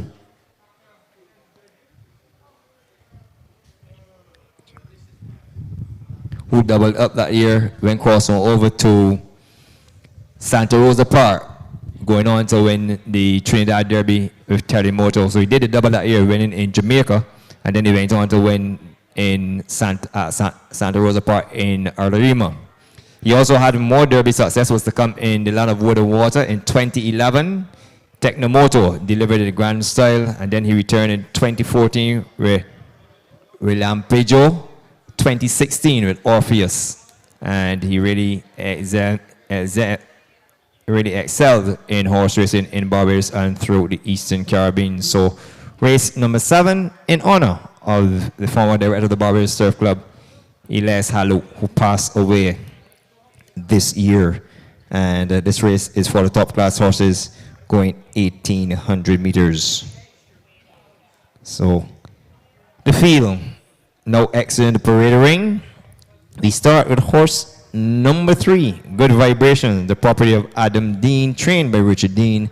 Gets the services of Lester Edwards and goes to post at 105 pounds for this engagement. Horse number 3, Good Vibration. 26 starts. Make that 28, sorry. 7 wins, 9 seconds, and 5 thirds. Following Good Vibration is horse number 7, Island Cotton, in the colors of Lady Seal. And this represents the Hopefield Stables, trained by Andrew Nunez and is ridden by Eric Daniel, who would have gotten his instructions from trainer Andrew Busher Nunez. Goes to post at 113 pounds. Immediately behind her is Speed Franco, the property of Melrose Racing, and this is your second favorite in the betting, in the ice, gold, and green, as I like to say, with the red cap. Rashid Hughes is on board, 128 pounds with a tongue tie. The trainer is Robert Pierce. Right behind them is the one that they all have to beat. Presley on the board, she's at 2-5, bet down that she can't lose. Since arriving from St. Lucia, she's done absolutely everything picture perfect in all styles and fashion, be it soft, be it hard. This is horse number 4, Queen of Piton, the property of Stefan Narang Singh, who's employed Andrew Nunez, and he's done everything right. Gerard Beckles, 3 times he's done it right, and he looks to make it 4 on the trot with this mare, who has 4 victories since coming to Barbados in 4 starts. And the other start in the field, just at the back, is horse number 1, Stolen. At 8 years, this chestnut mare is the property of John Mark Cozier, who is also the trainer. And she started 51 times, 8 wins, 14 seconds, and 11 thirds. Now, she gets the services of Enrico Prescott, who will now claim 3. So with his last victory, he now becomes a 3-pound claimer. And congratulations to the young man, a hat-trick on the card, and moving down to a 3-pound claimer. And the Stolen goes to post at 4-1 with a weight of 122 pounds. This race will only offer parry and forecast. And I'm not going to pose horse number 4, Queen of Pitons, because I think she is definitely one of the better steers in the field. She comes back in off a little bit of an injury setback. She's had enough time. She gets a track that I don't think she's at her best on these conditions, but with a weight of 119 minus 316 pounds, and Gerald back is up, make that 117, haven't put back at 1. I think it's going to be hard, very, very hard to stop her from recording win number 5 on this card for owner Stefan Rangsing, trainer Andrew Nunez, who has swept and is already pouring it on at the top of the table. The trainers standing.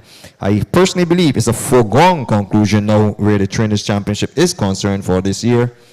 And Gerald Beckles, well, he's made winning with her a habit, and there's no reason why they should not extend that here today.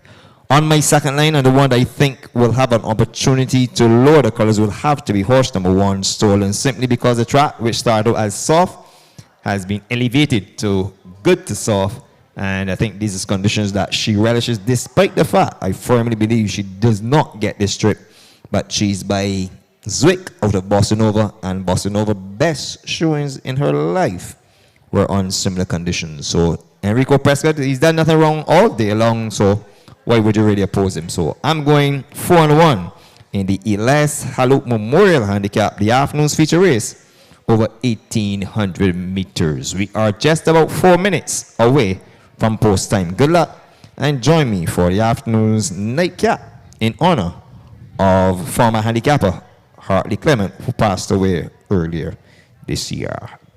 Stay tuned.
And welcome back to the Garrison Savannah, where the horses are on their way to the start of the feature race of this program. It's the Elias Halut Memorial Handicap.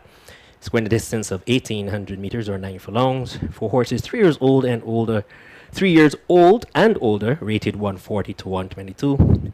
And by extension, horses 3 years old and older, rated 121 and below. We have 2 non-starters in horses 2, Trinity Aviator, and number 5, Oriental Crown. Those facing the starter are as follows. Number 1 is Stolen. She's owned and trained by John Marcosia. Enrico Prescott rides 125 pounds. That's number 1, Stolen. Enrico Prescott, 125, and it's in at 5-2. 16-1 on horse number 3. That's Good Vibration. She's owned by Adam Dean, trained by Richard Dean. Lester Edwards rides 110 pounds. That's number 3, Good Vibration. Lester Edwards, 110. Queen of Pitons is horse number 4. She's owned by Mr. Stefan Naran Singh, trained by Andrew Nunez. Gerald Beckles rides 116 pounds. That's number 4, Queen of Pitons. Gerald Beckles, 116. And Queen of Pitons is in at 4-5. Number 6 is Speed Franco. Speed Franco is owned by Melrose Racing, trained by Robert Pierce. Rashid Hughes rides 128 pounds. That's number 6, Speed Franco. Rashid Hughes, 128, and this is your 4-5 favorite. And number 7 is Island Cotton, owned by Lady Seal, trained by Andrew Nunez. Eric Daniel rides 110 pounds was the allotted weight. And is in at 51-1. 51 to 1 on horse number 7, Island Cotton. As we take a look at the odds, 3-1 on number 1, Stolen. Good Vibration is in at 16 to 1, 4-5 on horse number 4, Queen of Pitons. 4-5 is also on horse number 6, Speed Franco, so they're sharing favoritism. And number 7, Island Cotton, is in at 51 to 1. And this is going to be a very good battle, Dean. I see Queen of Pitons. She's really in good form, good knit, and we really wait to see what will happen in this event as she comes up against Speed Franco. Yes, she's done nothing wrong since coming to Barbados. 4 for 4, and this might be considered one of her toughest tests here, as she will be last to join the lineup. Over 1,800 meters, or 9 furlongs, a mile and an eighth. And lights flashing, we're racing, and everyone got off to a pretty good beginning. Speed Franco is the one who will take the early running. So it's Speed Franco in the green jacket with red cap who leads. Coming across from the outside to dispute that lead is Island Cotton in the black with blue cap, and she comes on to pick it up. So Island Cotton leads from Speed Franco. On the outside, Queen of Pitons in the blue with the red cap. Yellow nose band, there's 3 wide into third. Then there's Stolen in the blue with striped sleeves, and the back marker in the black and gold colors is Good Vibration. As the Thunder passes stands the first time or entered the paddock band, it is Island Cotton who leads just by about a length from Speed Franco. Caught a little bit wide there was Queen of Pitons. Down the inside of her is Stolen, and then there's a length and break before we get to Good Vibration. The quintet heads off down the back stretch after a half of 50 and 3. And it is now Speed Franco who goes on to lead. Opens up by a length and a half from Queen of Pitons. Stolen is next. Then there's Good Vibration. Island Cotton has called it a day, has dropped back to accompany the ambulance as they round the far turn and head up back towards their departure point. And Speed Franco in front by just about 3 parts of a length from Queen of Pitons. Stolen is next. Good Vibration runs a big race fourth and is a long way back to Island Cotton. The 6 was completed in 1:16 and 1. And Speed Franco is still the leader. On the outside here, Good Vibration with a grand run coming between horses. Queen of Pitons, Stolen is next, and there are no more turns. And it's Speed Franco in front. On the outside, here's Good Vibration rattling home, but Speed Franco under a right-hand drive. Good Vibration trying to close, but is not going to get there. Speed Franco is going to win it. Hands in his first win here at the Garrison, comfortably from Good Vibration. Queen of Pitons faced his defeat for the first time, and Stolen rounds out the top 4. Well, Island Cotton trails in at the back of the field. The winner stopped the clock in 1:53 and 4. In a moment, a recap for you.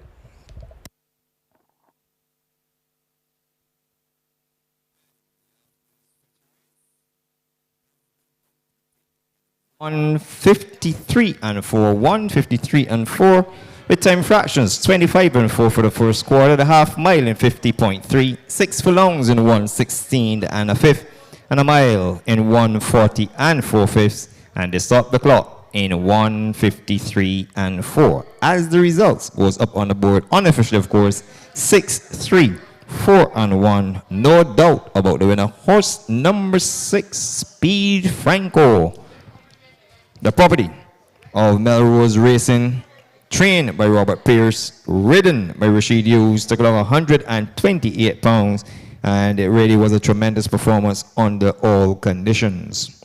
Second, horse number 3, Good Vibration, owned by Adam Dean, trained by Richard Dean, took along 105 pounds with Lester Bling Edwards in the irons. Third was horse number 4, Queen of Piton, tasting defeat for the first time. And she is a 5-year-old dark bay mare by Gio Pointy out of Never Ever, owned by Stefan Narang Singh, trained by Andrew Nunez, and ridden to that third position by Gerald Beckles.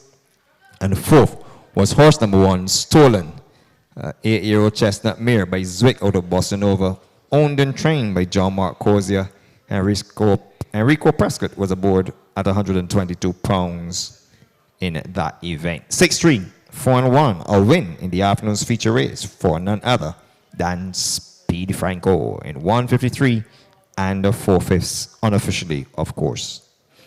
Up next is the afternoon's nightcap, and that happens to be the Hartley Clement Memorial Lottery race for West Indian bred 3-year-olds, which are maidens, and they will traverse the 1,570 meters starting point as we await the winner to come back in the afternoon's feature.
And welcome back to the Garrison, where a very nice win here in the feature race goes to horse number 6, Speed Franco.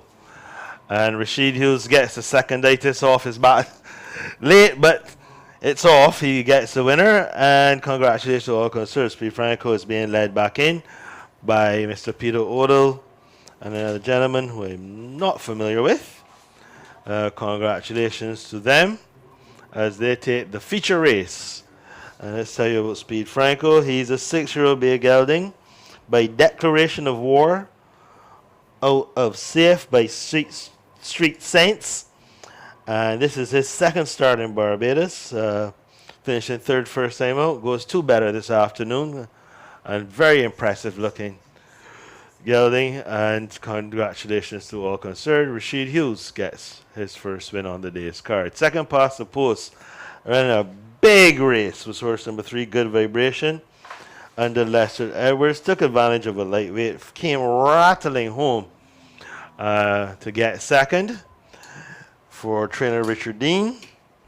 Third was number 4, Queen of Pitons. She gets beaten for the first time since coming to Barbados, but this is her first run here on soft going.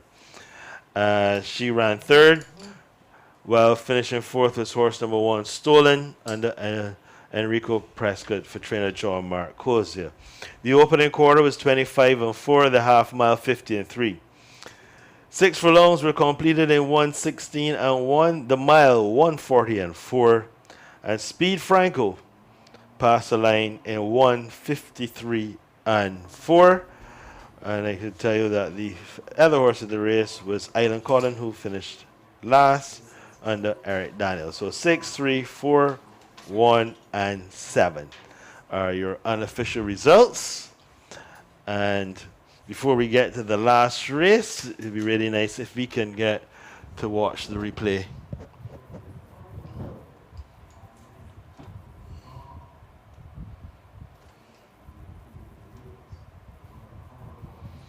Earlier, it looked like Rashid Hughes wanted to set the running on Speed Franco, but Eric Daniel opted to go take him on and actually take the lead and set the early fractions on Island Cotton. So Speed Franco just cruising along in second, and Queen of Pitons is running towards his outside, but she just doesn't look as comfortable as we've seen her before. I suspect she didn't really enjoy the going. Well, Stolen tracks along in fourth, and Good Vibration is the back marker at this point. As I turn to the back stretch, Island Cotton is already getting ready to surrender very meekly as Speed Franco goes on to lead. Meanwhile, creeping up, getting closer is Queen of Pitons. She's going relatively well, but she still does not look like she's thoroughly enjoying the going. Stolen is cruising along in third. Meanwhile, Good Vibration is about 3 lengths adrift of the leader and eventual winner. Island Cotton has basically called it a day. As they head towards the quarter pole, Queen of Pitons is already being hard ridden, while Rashid Hughes has not yet asked any question of Speed Franco. When he does, the response is instantaneous. Meanwhile, Good Vibration has found her best ride and has come right on the outside with a really strong finish. I was imploring her to close, but in the end, she was not going to get there, but she ran a very creditable race as Speed Franco came home a cheeky winner. And the results are now official: 6, 3, 4, and 1 for the Elias Salute Memorial Handicap. The 8th race on the card is the Hartley Clement Memorial. It's an allotted weights race over 1,570 meters for West Indian bred 3-year-old maidens. You can scratch number 4, the new normal. Number 4, the new normal, is a non-starter. Those that are going are, number 1 is Mirror of the Sky, owned by Melrose Racing. Ricky Walcott has the reins. Romel Lovell is the trainer. Number 1, Mirror of the Sky. Ricky Walcott, Lovell is the trainer, and the weight 118 pounds. Eric Daniel gets the call on horse number 2, St. Cecilia, owned by Mr. Ryan Mosley, trained by Philip Webster. Eric Daniel rides 118 pounds. That's number 2, St. Cecilia. Eric Daniel, 118. Rashid Hughes gets the call for trainer Andrew Nunes aboard horse number 3, Anastasia, for Sir David Seal. The weight 118 pounds. Number 3, Anastasia, R. Hughes, 118. Number 5 is Lane Bridge, owned by Fiddlewood Farms, trained by Philip Webster. Delano Lopez rides 123 pounds. That's number 5, Lane Bridge. Delano Lopez, 123. And we go over the page to horse number 6, Kiss Me Kate, owned by Brighton Bloodstock and trained by Jonathan Simpson. Anderson Trotman gets the call, the weight 118 pounds. Number 6, Kiss Me Kate, Trotman, 118. Number 7 is Sarah, owned by Round Table Stud Farm, trained by Kenny John. Jarrell Beckles rides 118 pounds. That's number 7, Sarah. Jarrell Beckles, 118. Number 8 is a Kenny Joseph owned and trained Prominent. Deshaun Hazelwood is aboard, the weight 123 pounds. Number 8, Prominent. Hazelwood rides 123. Enrico Prescott rides number 9, 1 billion US, owned by Mr. RJ, trained by Victor Cheeseman. The weight 118 pounds. That's number 9, 1 billion US. Enrico Prescott, 118. Number 10 is Amancora, owned by Mrs. Carol Ann St. John and trained by Scott St. John.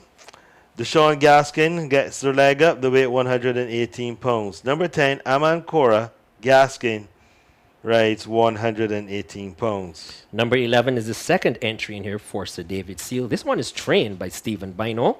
This is Destino. Destino is ridden by Rashad Knight, 123 pounds. That's number 11, Destino. Rashad Knight, 123. Silver in the Valley is number 12. And this David Arthur owned Grey Colt is partnered by Pavin Badri and takes 123 pounds to post. Number 12, Silver in the Valley, Badri, 123. And the final starter is horse number 13, Miriam, owned by Mr. Adam Dean, trained by Richard Dean. Lester Edwards rides 118 pounds. That's number 13, Miriam. Lester Edwards, 118. And that's the field to contest the final race on today's program, which is the Hartley Clement Memorial Allotted Weights race. It's going a distance of 1570 meters. And this is for West Indian bred 3-year-old maidens. West Indian bred 3-year-old maidens. And, Dean? Well, I think going into this race, it's going to be a tough one to call for favorites, but we'll see in a short while. So until a few minutes before post time, we'll ask you to join us then.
Yes, welcome back to the Garrison Savannah, where the horses are going behind for race 8, the Hartley Clement Memorial a lot of weights race. This is for the West Indian bred 3-year-old maidens.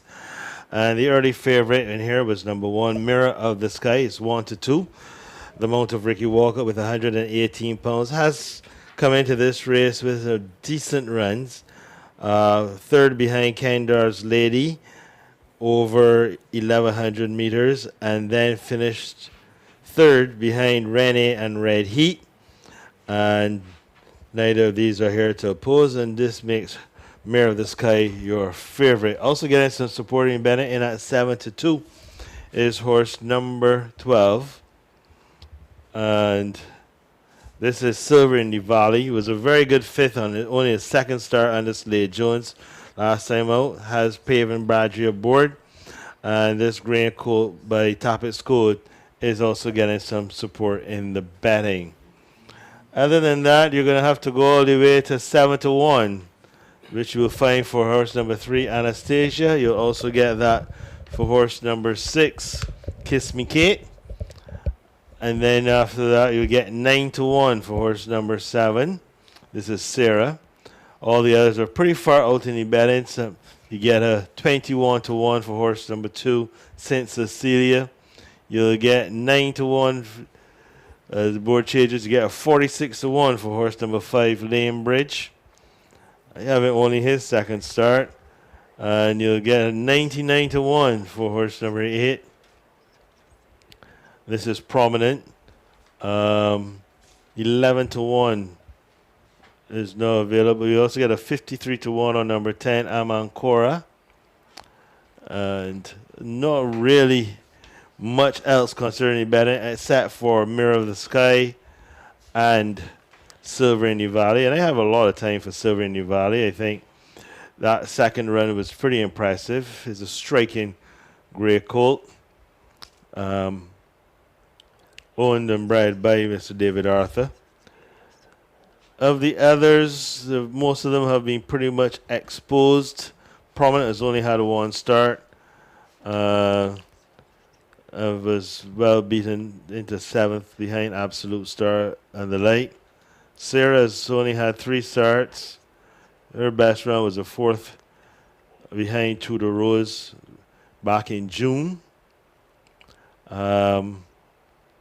Kiss Me Kate, as this was only be her 4th start. She was 5th on one occasion. And the loading process is well underway, and Neil has his eyes on them. Thank you very much, Dean. As St. Cecilia is brought up. Racing in some new colors this afternoon. Starter Stephen Thorne. He looks them over. And he's just trying to get them to settle. Mirror of the Sky standing quietly. Anastasia also stands quietly. Kiss Me Kate. You can see 1 billion US in Mr. RJ's colors. Destino. So we have 2 in here for Sir David Seal. Anastasia in the red cap and Destino in the black cap. We have 2 for Fiddlewood stud as well. In the blue cap, that one will be Lane Bridge. And in the white cap, St. Cecilia, who's given them a world of trouble down there at the start. Kiss Me Kate is also standing quietly. Mirror of the Sky, Miriam, and Prominent. Starter raises the flag and he sends them racing for the final race on today's program. And they all got out to a pretty decent beginning. From on the outside is Miriam, who's going to come across. Between horses is Amancora. Then comes Mirror of the Sky. Along the rails is St. Cecilia. Then on the next one through is Sarah. Then comes Anastasia. On the outside of Anastasia, wide on the outside, and that one is Destino. Then comes 1 billion US. the next one through is going to be Lane Bridge, then comes Silver in the Valley, Prominent, and Kiss Me Kate is their back marker.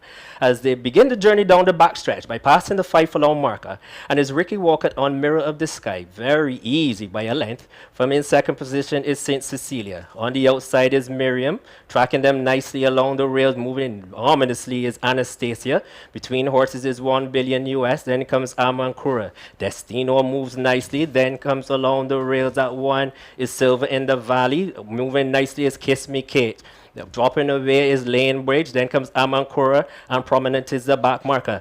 As they race down the back stretch, and they now head towards the 2 furlong marker, and it is Mirror of the Sky in front. Coming nicely on the outside is Destino. Sarah drops away. 1 billion US is getting closer with every stride, but it is Mirror of the Sky who is going to bring them into the lane. On the outside, here comes Anastasia. Further on the outside, here comes 1 billion US.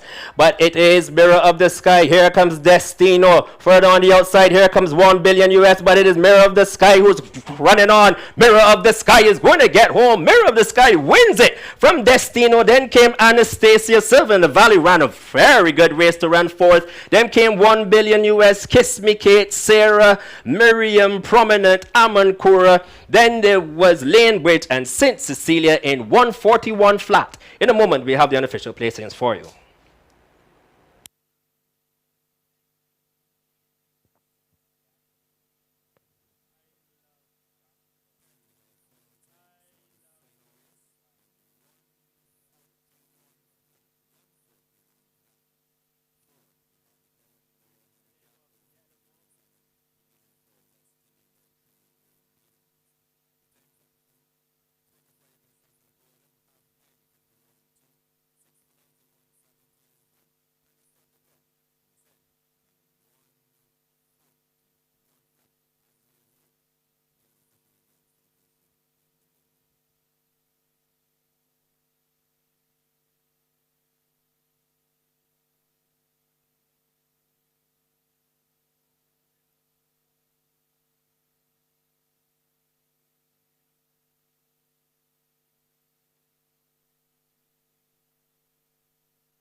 Yes, welcome back to the girls. Some back-to-back wins for Melrose Taping. And this time it is Mirror of the Sky Written by Ricky Walker and trained by Ramel Level, and was being led back to the Baron Stoker by Mr. Peter Odell. And he was assisted in the leading in process by his son Reese. And congratulations to them. Second past the post was horse number 11. And this was Destino. Well, finishing third was horse number 3, Anastasia. So the stablemates finished second and third. While finishing fourth was number 12, Silver Nivali. And rounding out the top 5, as this was the high 5 race, was number 9, 1 billion US. The opening quarter was 25 and 3, half mile 51 and 2, 6 and 1, 17 and 3, and the winner stopped the clock in 141 flat. Neil, there's really not much you can say about this performance. It was another favorite winning today, and it was not unexpected. Her form going into this race has been pretty decent. You can discard her 11th place finish behind People's Champ, the Conky Man, or Rachel. That's a different kettle of fish. But this horse came out around fourth, first time out, behind High Velocity. Was third behind Kendar's Lady, who is a very attractive imported horse. So there was really no surprise that she was able to win in this level quite comfortably. It's going to be interesting to see how she progresses from this performance. Running second was Destino, and Destino came late on the scene. Again, here was ran a pretty good race considering where he came from, and this is a 3-year-old chestnut colt by Aristodemus out of Just Dance, and ridden by Rashad Knight, and trained by Stephen Bino. And this is really good to see. Young Knight. He doesn't really get a lot of rides. No, he doesn't. But he's another one. I'm saying to hone your skills, you need to have practice, and he gets them ever so often. And when I see him ride, he gets them pretty close to placing, or if he just probably just miss. He's not the most polished to watch, but he is effective. And he's a young man that I think, once again, opportunities to ride good horses are a factor. But one thing about him you've got to say is that he tries really hard. And this is Destino's best performance by far. Had 8th of 9, 8th of 11, 8th of 10, 5th of 6, 7th of 8. 6th of 12 and 9th of 11. So today, this is Destino's best run. Yeah, without a doubt. Rashid Hughes was third on Anastasia, stablemate to Destino. She also, I would say, this was probably her best run to date as well. She has never been better than 5th under night. On a night. Yeah. So I don't know who had the choice there, but if Knight had the choice, he chose right. If he didn't, well, he still got the better position at the end of it all. Finishing fourth was number 12, Silver Nivali. I know you have a lot of time for this one. Well, he seems to be staying on. I think. Or he comes at the end. I think he does. He doesn't seem to have the early speed that really suits the shorter trips here at the Garrison, but he was staying on relentlessly once again, and he grabbed fourth. Well, finishing fifth for the high 5 you'll mention was number 9, 1 billion US, and has been well exposed in his career. And I don't know if the connections could really be overly impressed by this run, because, while it is her best finish, it is a best finish against 3-year-old maidens, which is not saying much as far as quality goes. Yeah. Well, of the others, we saw St. Cecilia never really got into the race. Lane Bridge is the next also. These two never really got into the race. Kiss Me Kate was at the back of affairs from the get-go. She made a big run going through the hill back to the 2 furlong pole. Yeah. She actually turned for home, probably about 4th or 5th, but she just flattened out wide on the outside. And she made a big run. Yeah. So let's see if we can get the replay for race number 8, the final race on today's program. And here we go. And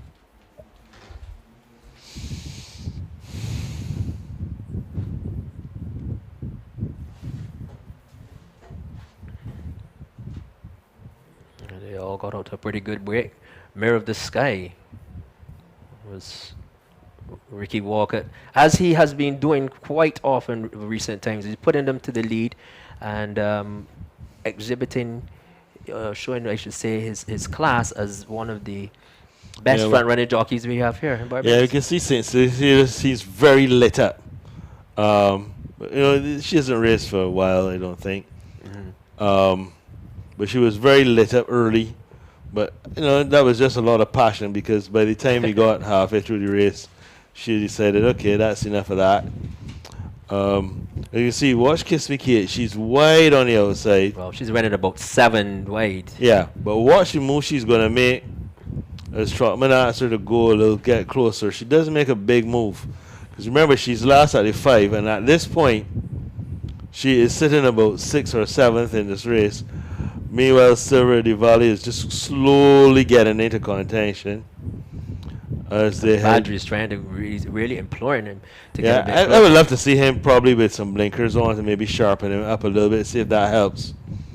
But it really took him a long time to go. Yeah, he takes a lot. It seems that he takes a long time to pick up. But when he does pick up, he's usually he has to check there, which doesn't help.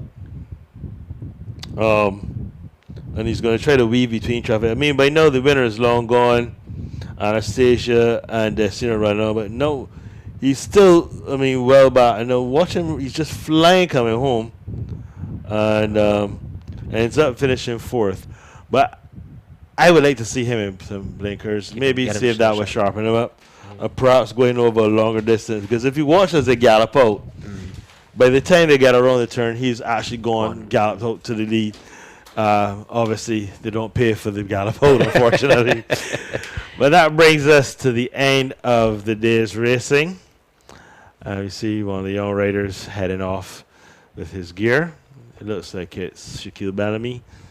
But it was a very good day of racing. We saw Speed Franco get his first win in Barbados.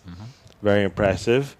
We saw Enrico Prescott have 3 wins on the day's card, and we also had Young Mears get his first win on the day as well. So all in all, it's been a good race. We had no drama, just some good, exciting racing, and we're back here next Saturday. We look forward to having you join us. On behalf of Neil Gill, Lyndon Yard, and all the staff and workers here at the Garrison, we're going to ask you to stay safe as we join us next race day for another day of racing. I'm Dean Springer. Wish you good night.